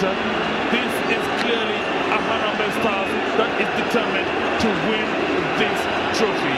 The GoTV Cecafa Senior Challenge Cup. Well, it started here. The Liverpool just sizing it, but this man, Alan Wanga, has done it again for Harambee Stars. He was the top scorer for Tusker in 207. Situma on that right, sizing it here, and Alan Wanga, what a clinical finish here. And I tell you what, Harambee Stars are just minutes away from being declared 2013 GoTV Cecafa champions.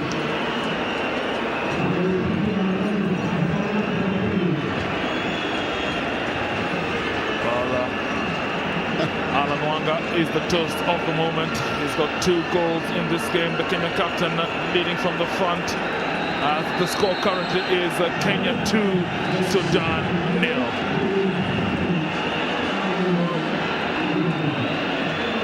The 70th minute of this game sees Kenya leading Sudan 2-0. Harambee Stars 2, the Falcons 0.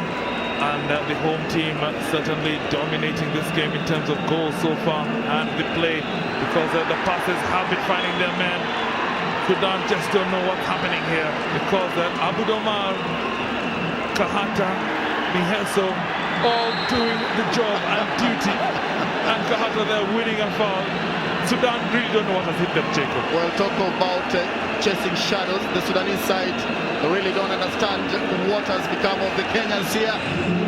Francis Kahata doing everything in the book, and Sudan making the second substitution here. So Sudan bringing in Miyaz Abdul Rahim, a goal scorer in Mombasa. So Abdul Rahim now being brought on to add some weight up front, because clearly they are suffering at the back. So can they come back into this game? They have 19 minutes, but it is Kenya all the way for now. Situma plays it to Joaquins Atudo. Atudo's long ball, but another expensive one, picked up by Sudan in the middle of the park. But Kahata does well to retrieve possession, plays it to Miheso and Abud Omar. Abud and Miheso just combining on that channel, but Abdul Moment steals it on that right flank. You've got to be careful. Into the box, Salah! But Duncan Ochieng exhibits some good goalkeeping. That was a dangerous moment for Kenya, and Kenya do concede the corner, because this Sudan are a team that don't give up. They are never say die. Well, they need to be careful, the Kenyan side. This is the danger man, Ibrahim Salah. But Duncan Ochieng doing so well, coming off his line here to push it for a corner. Well, this game is far from over. 18 minutes to be played. And Sudan still have the appetite to come back into the game here. Duncan Ochieng off his line, good punch. Punches it away, but not as far. And Sudan looking to push it back into the danger area. But that one will be a relief for Kenya, because Sudan are now fighting for their lives through Miyaz Abdul Rahman, who has come in as a second half substitute.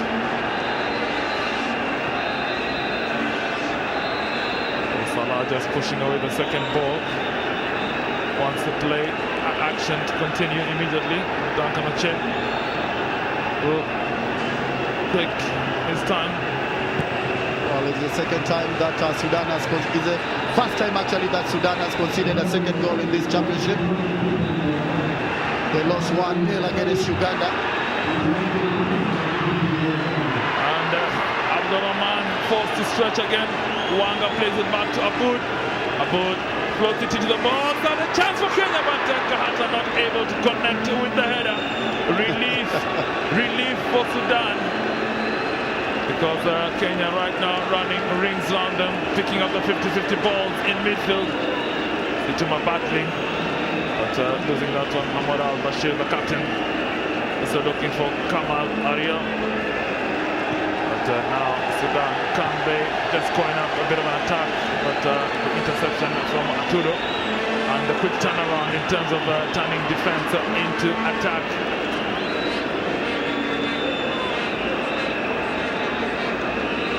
And Sudan trailing Harambee Stars 2-0.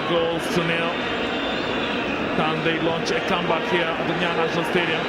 But the home team seem to be in control. Kahata plays it to Captain Wetende Wanga. Wanga plays it to Abud Omar, but intercepted by Abdul Moment. El Tag to Malik. Sudan just looking to build. Kamal plays it left to the left back, El Siddiq. And a chance now for Sudan, but Salah just losing his footing. Maybe a sign of the times for the Sudan. It's still about quarter of an hour to go. Wanga will chase once again. Abdul Rahman will come out. And this time Abdul Rahman, much to his own relief, will collect. Well, he comes out of his line in good time here to deal with that through ball by Kahata. As Kenya still push for a third goal here. Maybe the winner makes a foray into the Sudanese half. Maybe he also wants to get to the goal-scoring party. He has already scored one goal in this championship during the second game against the South Sudan. The Wanga just giving away a foul, which right in front of referee Wishiabaro. Ali Maki wondering what is happening, referee. But Sudan quickly get the business of playing football underway. Kamal plays it to Niaz. Now stretching on the right side is Tana Tahir, but Johnson Satudo marshalling that Harambee Stars defense. They know that they have to protect that 2-goal lead because it's not over till it's over. And Peter Pugh just putting his body in the way as Alan Wanga seems to have taken a knock and is on the ground. So the Kenya captain down for the moment. And Wishiabaro has stopped play just to ensure that Wanga can get some treatment. But in the bleachers, it's the Kenyan fans who are having a song and dance because they know at the beginning of the 4-day weekend, this could give them the perfect start. Well, a perfect start, for sure. But in case you miss what happened, David Owino, he came on the left side, crossed that ball, and Alan Wanga, from a very difficult angle, made that goal and also led for the dance. But the second one, that was a classic one. Alan Wanga put through by James Situma on the right side, and what a finish from Alan Wanga, Watende. Well, another good side for Kenya because the captain is being stretched off the field and will receive more treatment on the sidelines. Hopefully he will return. So there could be changes in the making by coach Adel Amruche. Has his options, as Noah Fuller, has Paul Kiongera, as David Kateri or King Atwa. So Adel Amruche will think hard because now Kenya down to 10 men, Wanga off the pitch for the moment. So there is a deficit in terms of the playing unit. But Kenya with a 2-goal lead, can they defend that lead till the 90th minute? Because we are in the 77th minute on your World Champions. And the competition is the GoTV Cecafa Senior Challenge Cup Grand Finale. Kenya 2, Sudan 0. Well, Sudan pushing here very hard, and I think you're right, Herbert. I think Noah Wafula might be introduced by Coach Adela Amroshi. We saw that when they played Kilimanjaro Stars. He came in very late into the game, but with 15 minutes to be played and very tight conditions here, we might see that early substitution as Sudan win a corner here. Sudan win a corner. David Owino not able to keep that ball in play. Sudan do get a corner in the 78th minute, and it is only their third corner of the game against Kenya's 6th.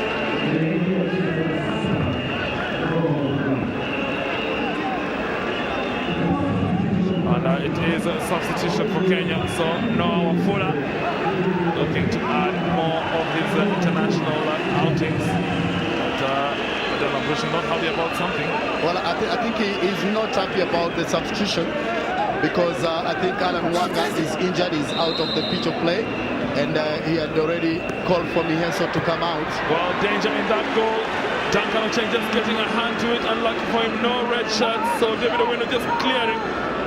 So Kenyan defense are just having its moments as well of pressure.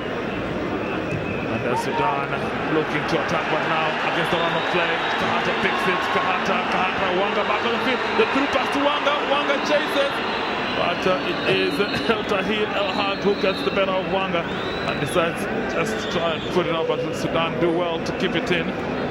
El Tahir, this has been the most loyal defender on that Sudanese side. He's really played his heart out. I'm talking about. Well, you say loyalty, it's actually commitment. Well, you're right, but well, Kenya at 50, you are bound to make such mistakes here. Nice easy catch from Abdul Momen for Duncan Ochieng. And we have played 80 of the 90 in this finale of the 2013 GoTV Cecafa Senior Challenge Cup. Kenya leading Sudan 2-0. Harambee Stars with 2.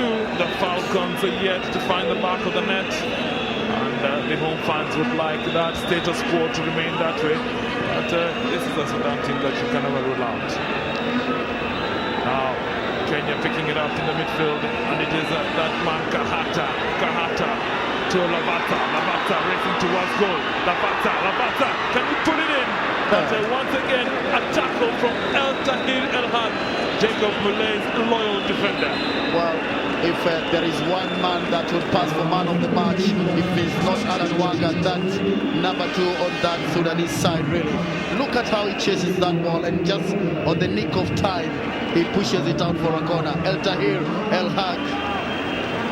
The Kenyan substitution finally does take place, and it is the captain Alan Wanga who is going off the field. We did see him score the first goal.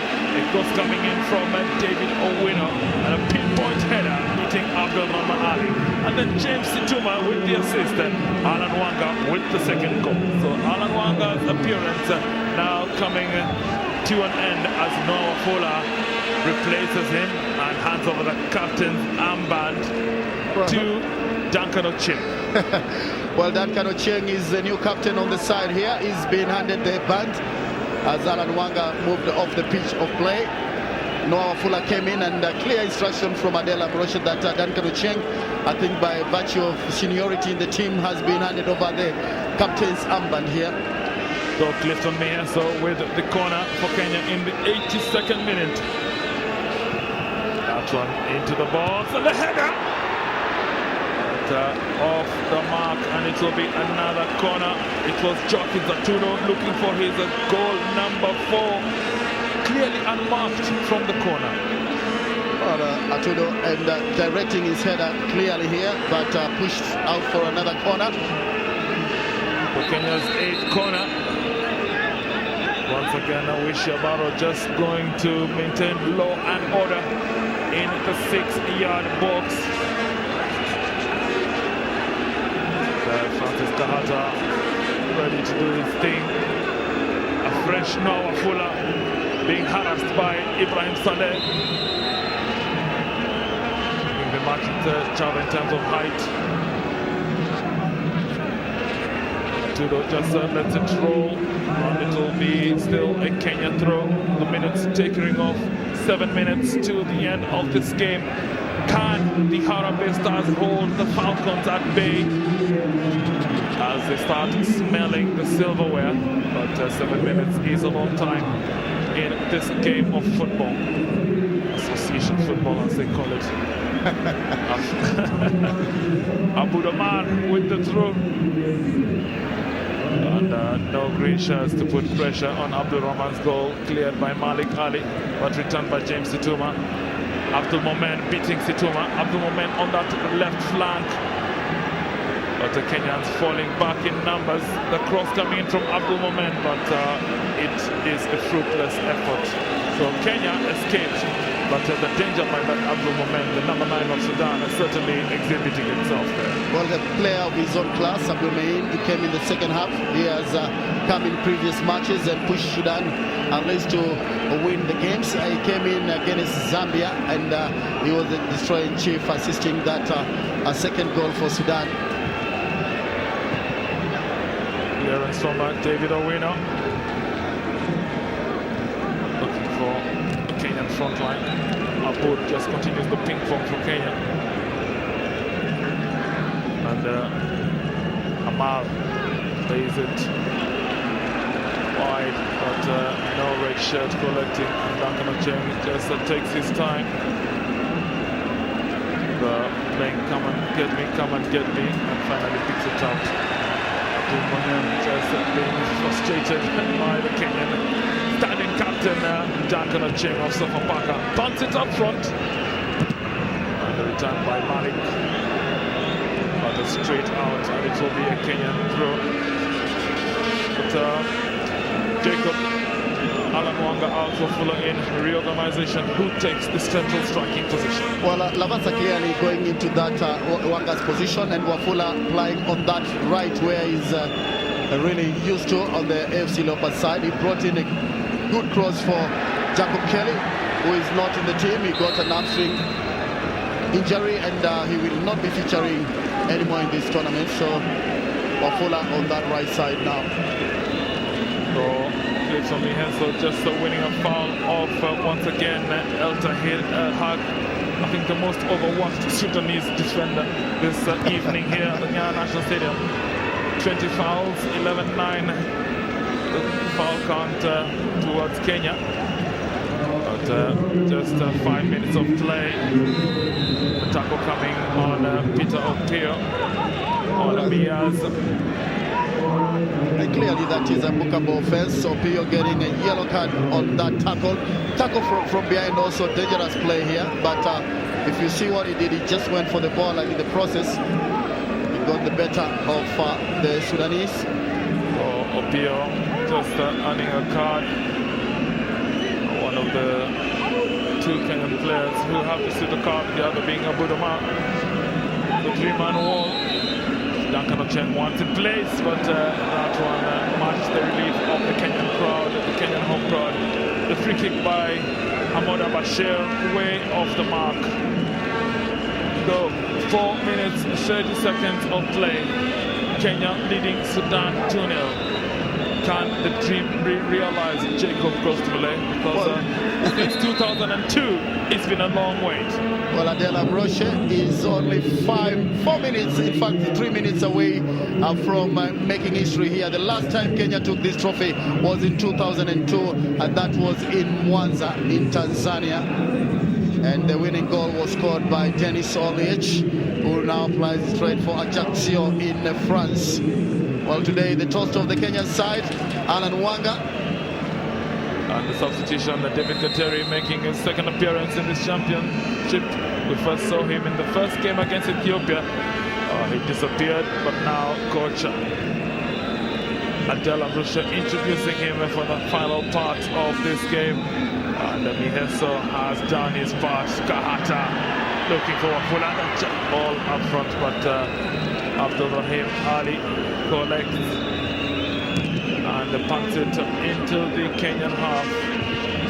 A strong header coming in from David Owino, just in front of Abdul Mohamed. David Kalaba Owino has grown in stature as an international defender. Tahir tries the back heel, but Abude watching him closely. And then Malik just returns it back to Abdul Rahman Ali, the Sudanese keeper. Well, about you just saying about David Owino is grown into international stature. Yes, because the Tanzania were asking where does David Owino play straight. They were told local league, they were saying no way. He's too much a good defender to be playing in the local side. Indeed, Kateri getting his fast action and the winning Kenya foul. An important foul because of the seconds are tapering. Ibrahim Salah today finding a defense that he cannot breach for the last 88 minutes. Still 1.5 minutes of play here at the Nyayo National Stadium. But this was the foul. Teddy Akumu battling it with Ibrahim Salah, and Kateri going to help and just being pulled back. Well, a pull here on Kateri, and the free kick for Kenya. Well, 1 minute away from being declared 2013 GoTV Cecafa champions, the Harambee Stars of Kenya. Well, Jacob, there's still a lot of football to be played here, whether it's 1 minute or not, because we do have the extras. Amata chasing, putting Malik Mohammed under pressure. Now Abdul Momen beating one man, but the clearance from Matudo. second one from Opio. Kateri that's being outreached by Kamal. Kamal plays it to Tana. So here's long ball into the box and a safe header, but the foul already committed by Ibrahim Salah. So it will be a free kick in favor of Kenya as the 90 comes to an end here at the Nyayo National Stadium. Well, Abu Omar pushing the ball out, but Salah Ibrahim fouling him in the process. And now Kenya is 4 minutes away. So 4 minutes of the extras added. Kateri's header looking for Lavasa. Lavasa batting it into the league. Lavasa connects, but Alimak is long and straight through. Lavasa just doing well, waiting support, get support on the right from a very clean Noah Fuller. Noah Fuller looking to beat Ismail on the run. Does well now, but running out of grass, and it will be a Sudanese throw. So Noah Fuller looking to do his trademark runs on the right flank. Sudan have about 3 minutes, 15 seconds to turn their fortunes in this game. And the no-nonsense clearance from Arturo. Lavata will chase, just putting pressure on that Sudanese back four. As well, finds Kahata. Kahata to Kateri. David Kateri. Now Kateri looking for his options. Back to Kahata. After the 1-2 unsuccessful, but Kenya do well to retain possession. Abu Omar lifts it to Kateri. Nice ball, and Kateri brought down. No foul, says the referee. And Kahata just adding the extra resistance there to Sudan. A continuous passage of play. Well, Kenya playing for time here, trying to keep everything out of their area. Kateri now. Through pass to Lavata. Lavata ready to go. Lavata just wasn't able to strike it clean. Because the through pass did come, but being watched closely by Malik Mohammed. And it does roll out for a Sudanese goalkeeper. 2 minutes of play here at the Nyayo National Stadium. The crowd pregnant with expectation. They know that this is a historic moment. Maybe we could even get a 5th public holiday. Well, a little bit of ambitious habit. Well, Kenya at 50. We know tomorrow we still have a holiday. But that's just it. And I think this will be a befitting present for Kenya at 50. So, Kenya looking to bring in a third player, and Rishabaro carrying the substitution because it is Francis Kahata who is leaving the field of play. So Kahata coming off and will be replaced by Paul Mungai Kiongera, and that glittering trophy is what awaits the winner. So Kiongera in for Kahata. Well, last minute substitution here. Well, Kiongera will have very little touch on the ball, but this is a counter-attack, 3-on-3. Kiongera, well, Peter Opio doesn't get Kiongera on that ball as Sudan still pushing. Monaim, the dangerous man, Abu Omar pushes it off for a throw-in. By Abu Omar on the ground. It seems that Kiongera has already attracted the referee's wrath with a yellow card. And I just wonder for what, really. He just come in, he's not even touched the ball and already he has a yellow card. I think maybe as a result of bad mouthing. In this instance, it is Abu Omar just being pushed to ground by Abdul Monem.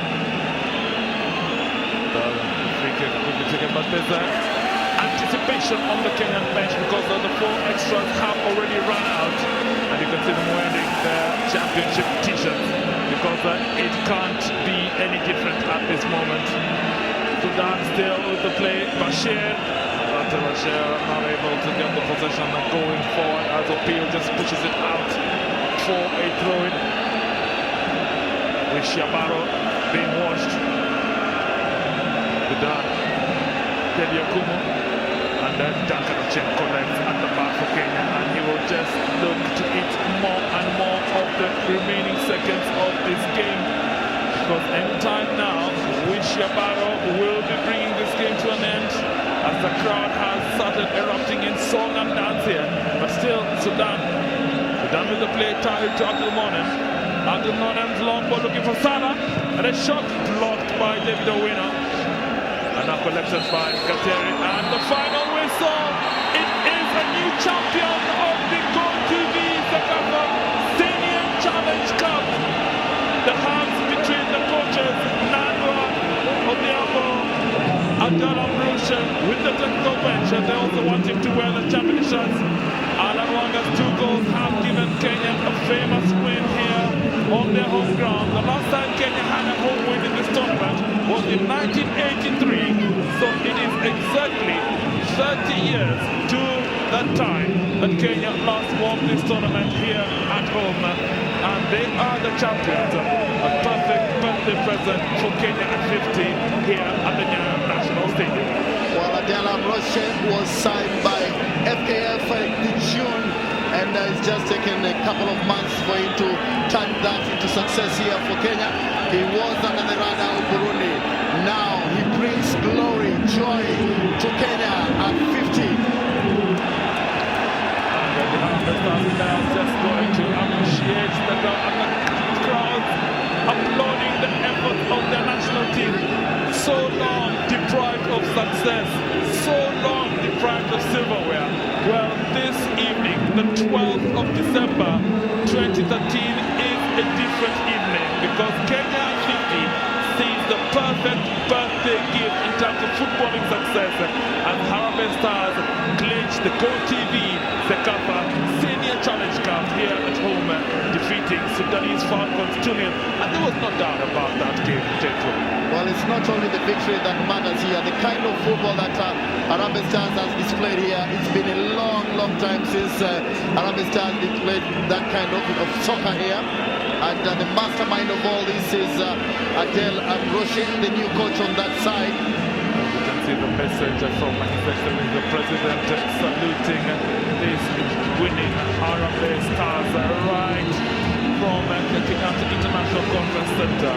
And it is part of the happy birthday celebrations here that are taking place over the next 4 days.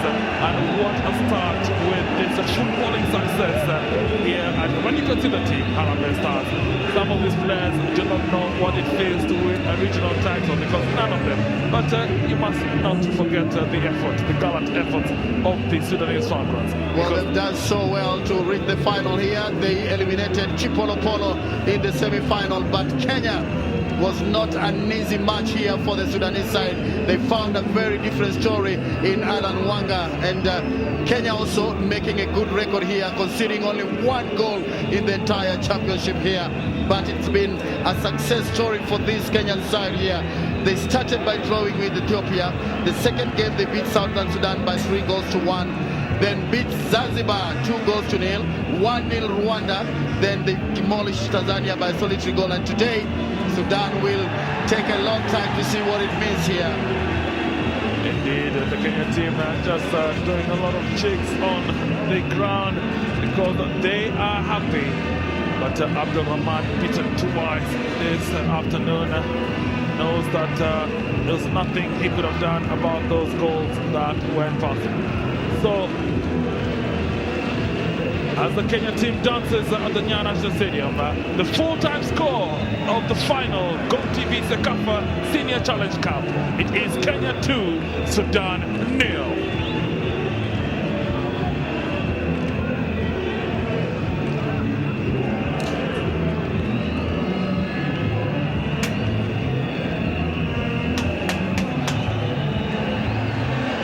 So celebrating 50 years, Kenya will tonight and the rest of the year celebrate because they have been crowned as the 2013 GoTV Cecafa Senior Challenge winners. They have beaten Sudan by 2-0, and the celebrations plus the atmosphere inside the Nyayo National Stadium is crazy. I hope you're enjoying it wherever you're watching it from. This is what regional tournaments are practically all about. And joining me now is the man who has scored 2 goals in the final, scored 3 goals at this very tournament, Alan Wanga. Congratulations. Thank you. What is going on in your mind right now? I mean, it's just awesome. You know, we've been really working hard and it has paid off. How did you find the challenge against Sudan before we talk about your goals? Okay, Sudan is a good side and we just stayed focused and we knew we were going to play a tough side. And I think the hard work we've been putting in has paid off finally. I want to know something. What was going on in your mind when you scored the second goal? Did you feel it is over? Okay, when I scored the first goal, I told myself I had to seal this, I had to score another goal. And coming in the second half, I had to work hard to try and score another goal so that we look at your goals. Look at your goals. The celebration, that is the second goal. That is the goal we are talking about. It was great. I mean, it felt good. I saw James Tuma running on the flank and I anticipated the ball and it was in the net. All right, we are getting you this GoTV decoder, Alan Wanga. Go enjoy full entertainment from Papa, of course, our ambassador for GoTV. Thank you. Go enjoy full-time entertainment on GoTV. You saw I won number 11 because it's been 11 years since we last won this thing. And I knew inside my heart, I knew we were going to do it.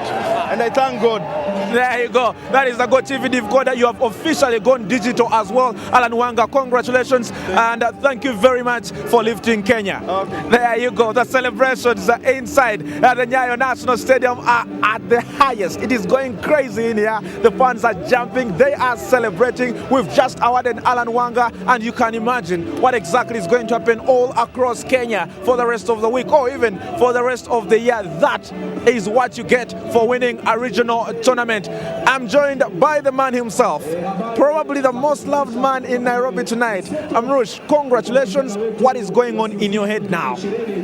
Well, in my head, I am happy for my play. I am happy for the country because this day is the day of celebration for Independence Day. We play for the country. We stay alone. We start alone, and we finish alone. You know, but they say we are one team, one group, and we play for one country. It's wonderful. We have very good spirit in the team. I'm happy for our support and really for this day because it's a big day for the Kenyan. And let's talk about the entire tournament. You kicked off with a draw. How has it been? How hard has it been? How hard was it to get to this level? You know, this is teamwork. All the staff, the players. I think we change the spirit. We change also the philosophy of the game. Kenya before play other football. Now we play other methodology, other philosophy, other conception. I think it's good. But when I said the last time, it's not my objective. I help to my player to come in the first because today is the 50. For this, we put all our energy. The more important is the future for this team. Now, the ball is in the... These people, when they come and they celebrate, they stay. Now the ball is in his camp. He must do something for this boy. If you want, Kenya go up. It's not this. If we don't do that, it's prefer you stay. We play only Cecafa and we stay because Kenya is a big nation. You must play with the big nation like Nigeria and all the big nation. Let's talk about Alan Wanga. You changed, gave him the armband earlier on in the tournament. He scored a double here today. How do you sum up his tournament? No, this is story from Nairobi story. You know, it's not the band. It's not the band. It's the spirit. Give confidence. Talk with the players. You know, we don't have captain. All is captain. All is captain. This is story. You must break this mentality. We have one team. I say it's the team. It's not one person. Coach Amruch, thank you very much and congratulations. Go enjoy the celebrations as well. Kenya at 50 and you have won it. Congratulations. Coach Amaruch, as expected, very excited. He's tried to calm down his nerves, but you can be very sure. You can probably imagine what exactly he has gone through as well. There he is. He is loved by the players. He is loved by the fans as well. He's done a good job and brought success to Kenya. Now I'm joined by a man who could have scored as well in the game. How are you feeling? I'm feeling great at this moment. I thank my fellow teammates. I thank the coach. I thank the whole congregation that was here, the support from the fans, and it was a great day for us. At some point you were a goal down, you kept pushing, but what was going on in your mind? Did you ever think Sudan could get back into this game? I didn't think Sudan could get back to this game because our spirit was so high, because we didn't give them time when they had the ball. We were on them, so I knew that we're going to get another goal. Kenya at 50, you have won the trophy. What do you think this means for the nation? This is very great for the past years of colony. We thank God that this is a present for the nation. We have won the trophy for the nation. Thank you very much, Edwin Lavasta. I wish you all the best. I'm sure you're going to celebrate the whole night. Thank you. Thank you. There you go, Edwin Lavasta. He as well could have scored in this game, but no one cares at the moment. Kenya have gone on to win the championship. They did lose in the final last year in Kampala. This was their biggest chance. They were hosting it, but more importantly, what a birthday gift this has been for Kenya. 50 years as a nation, and they're champions for 2013 in the GoTV Cecafa Senior Challenge Cup. Now let's quickly join our commentary team once again to take us through the next ceremony. Thank you very much, Andrew. And it is a presentation time here at the GoTV Cecafa Senior Challenge Cup final. Well, the last game having been played and the new champion having already been declared, and that is the magnificent trophy that will be picked up by the winner this afternoon. The winner already known, and it is Kenya's name who will be engraved on that trophy. A magnificent trophy that was brought here to the ground specifically by VIP first-class helicopter flight here. And the lineup is the referees will be also receiving their awards. Most likely they will be the first to receive their medals, because without the match officials, none of these games would be possible. So the center referee, Wishi Abaro, together with the match ball, just goes and receives his medal from the dignitaries who have lined up on the podium right in the middle of the pitch. Yabaro from Somalia, just having his ball signed by former Prime Minister Raila Odinga. I think that's a very special moment for him as he continues shaking the other dignitaries, Yabaro, Kinde Musa of Ethiopia, Mark Sonko of Uganda, and Waziri Sheha of Zanzibar. Those were the four match officials who were given the honor of being in the final of the 2013 Cecafa GoTV Senior Challenge Cup. And now the referees who took part in the tournament also receiving their plaques. And this band of committed men right from the East and Central Africa region have been with this tournament from the beginning on the 27th till the last day, and they have shown commitment, they have shown passion, and want to be among the recognized whistlers on the African continent. One or two of them also will be in part of the 2014 Brazil contingent. So that is a plus for soccer referees in this region. So more match officials, match official managers, match official commissioners, inspectors also receiving their plaques. So the art of refereeing is just not the man in the middle, but there's a match commissioner, there's a referee inspector, and it's just expanding to ensure that the quality of the refereeing is up to scratch. Well, the dignitaries here, the former Prime Minister of the Republic, Right Honorable Raila Amolo Odinga, the President of the Football Kenya Federation, Sam Nyamoya here, next to the President of Cecafa, Leonidas Tenga, and the number 3 here, Zambia, Chipolopolo. They beat Tanzania, courtesy of penalties here. They take their medals and $10,000 to go with it. Well, they were the invited side in this one. The Vice President of the Football Kenya Federation assemble. And The Zambian team led by Captain Bronson Chamba, Christopher Mentali, just receiving their medals on the podium. So they are the second runners-up of the 2013 GoTV Cecafa Senior Challenge Cup. And as Jacob alerted us from the beginning, there was a motivating factor of about $10,000 to go back to convert into Zambian kwacha. Well, done in Kenyan colors there. It is the senator of Nairobi, Mike Sonko. Well, what a way to celebrate 50 years here. Among other dignitaries, also the former Vice President, Honorable Kalonzo Musyoka, is also next to the... He's also on the podium. He's also an avid soccer fan, and he's a patron of a local club, the Sofapaka Football Club. And Sofapaka will be playing in Machakos from next year. So that will be another interesting chapter in the Kenyan soccer scene. But at the moment, it is Zambia receiving their medals, their third place medals, or the second runners-up. They were the bronze final winners, if you put it in another different way. Well, COSAFA champions, but here they came here as an invited side. They finish in third position, or second runners-up, if you like, getting their medals from the FKF president, Sam Nyamweya there. The Odega Tenga, the Cecafa president, also is among the dignitaries here.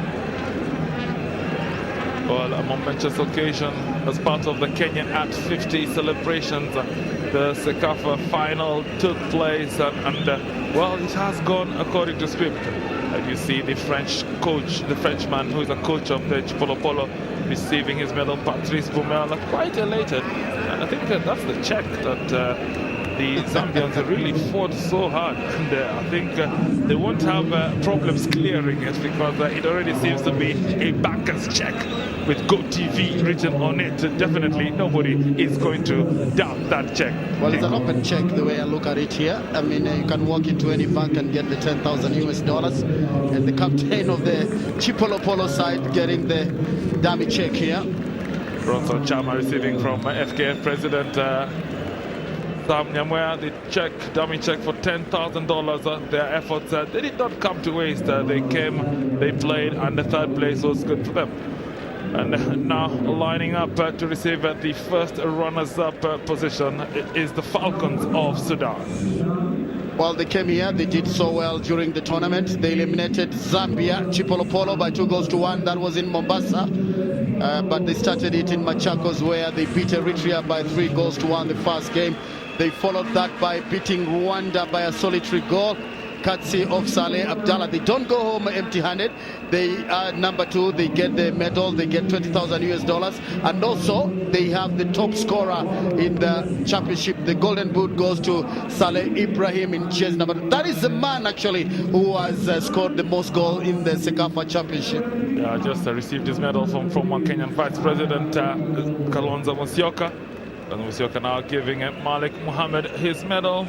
Niaz Abdel Muhammad and Ali Maki also following that Makali combination in the center of the Sudanese defense, today beaten twice by a better team of the day. Well, Sudan very resilient.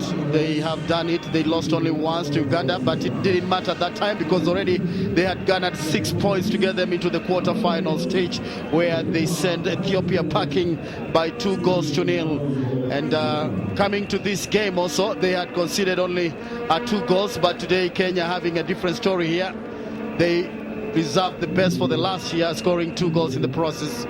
Felix Chengo, the GoTV general manager, just standing next to former Vice President Kalonzo Musyoka, and on Kalonzo Musyoka's left is Leo Tanga, the Cecafa president and a former Tanzanian international football player in the early 80s. And boy, wasn't he a player to watch, Jacob? Well, he is one of the Tanzanian greats, if you want to call him that. And now for the champions, I think the medal color should be changing. Well, Jacob, you don't rush it, because these guys have to go, the Sudanese have to go with their $20,000 check.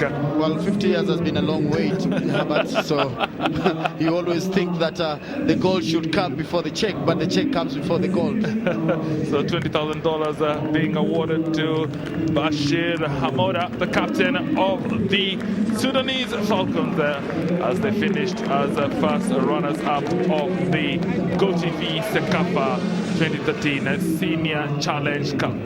And a momentous occasion awaits this Harambee Stars side, because they have done the nation proud. They have brought footballing success in terms of silverware. Edwin Lavata just ready to lead the line of the players, excited because nobody could have dreamt of this moment, but they had the faith, they kept well. And as Nicolas Musonyi just arranges the dignitaries on the stage, actually he could be the floor manager there. Well, and Edwin Lavata receives his medal from Leda Tanga, and Harambee Stars now receiving their winners' medals on the podium. Well, it's been 11 years of waiting here, and finally Harambee Stars are the champions of Cecafa 2013 here. Paul Kiongera, well, Peter Opio, David Kingatwa getting his medal here, and then Clifford Mieso, who scored against Tanzania, gets on the podium. James Situma, who made the second cross here for Alan Wanga, and then David Owino, who was solid at the back. And Anthony Akumu, just behind the winner, also receives his medal, as does Abud Omar, the left back, who has actually a very curious record of having 3 yellow cards in this tournament. But that will not matter, because that glittering trophy is what the Harambee Stars, the champions of Cecafa, are won and will be taking home. They're already home, so it will be a very short trip to where that cabinet is. At Wycliffe Kasaya, also receiving his medal. He didn't feature, but part of the squad. Musa Mohammed, Jerim Onyango, the second goalkeeper, also receiving his medal from Leda Tanga, the president of Cecafa. And you can see Mulinge Neto also there, part of the squad, and they are joyous. Jockey Zatudo, Kenya's joint top scorer, because him and Alan Wanga both shared 6 goals, 3 apiece. Receiving is James Nandwa, the coach assistant of the Harambee Stars, and it is a momentous occasion for this team, because as the coach Adel Ambrose said earlier, they played for themselves. They started with nothing and have finished with the silverware. Well, one of the assistant coaches, a former Algerian international, also on that. But this is the man who masterminded the whole plot here. Adel Ambrose, the Belgium former Algerian international here. Well, he's done so well for Harambee Stars here. Only 6 months to his job, and he brings the first silverware for Harambee Stars. There's certainly a lot of promise for this Harambee Stars as they look into the future. Goalkeeper Duncan Danko Ochieng also receiving his medal, as is the man of the moment, 2-goal hero Alan Wetende Wanga, also being hugged by former Prime Minister Raila Odinga, because this is a moment that the country has been waiting for. It's song and dance as the players just receive the captain receiving a coach a check of $30,000, and that is the winning trophy, championship check of $30,000. And that is what Alan Wanga has been waiting for. And just to give you a bit of information that this viewing is moving to Super Sport 9 East, so you can continue to follow the presentations on Super Sport 9 East as you wait to watch Kenya receiving the trophy that has awaited for them, that has been elusive for them since the year 2002. And the players already knowing that that 30,000 check is money in the bank. They have no worries about it, but the moment they are waiting for, and they've just been asked to calm down a bit, because this is quite a momentous occasion. That glittering trophy to be presented by one of the dignitaries. They keep to be shuffling it around them, and finally Former Prime Minister Raila Odinga gets the opportunity to hold it and presents it to the captain of Kenya, Alan Wanga. And now the 2013 champions are Harambee Stars. The Kenya Gold TV Cecafa Cup champion 2013 is Harambee Stars, and you can see the team lifting their trophy in joy as they give their just reward after 2 weeks of hard-fought soccer on various stadia. They were in Mombasa, they were in Nakuru, they were in Machakos, they were in Nairobi, but this is what they were fighting for, and this is what they have finally gotten. And I'm proud to be in the company of another winning coach, Jacob Goswole. Jacob, how do you feel at this moment? Well, I feel elated, I feel happy, and I feel that Kenya has come of age here. And clearly, I salute Adel Amrosh, the man who has masterminded this after 11 good years of waiting here. That is the man that should be taking Kenya to 2015 African Cup of Nations in Morocco, as the president also lifted the trophy. It's been a long, long time since this came to Kenya. Happiness is what you can see on the face of all the players as they want to take a photo with that glittering trophy. FKF officials also want to be part of the action, and President Nyamweya and Deputy President Robert Osemba. But the moment truly belongs to the players, the squad of 20 who worked so hard to be the winning team. Well, you're right, Herbert. The mastermind of the whole thing, the coach Adel Amroche, and also Alan Wanga, the captain, who has done everything possible to do it. And now Alan Wanga lifts the trophy, and we throw you back to the studio.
ana link Sudan basi amekubali kufanya bado kusi, lakini ni issue yao.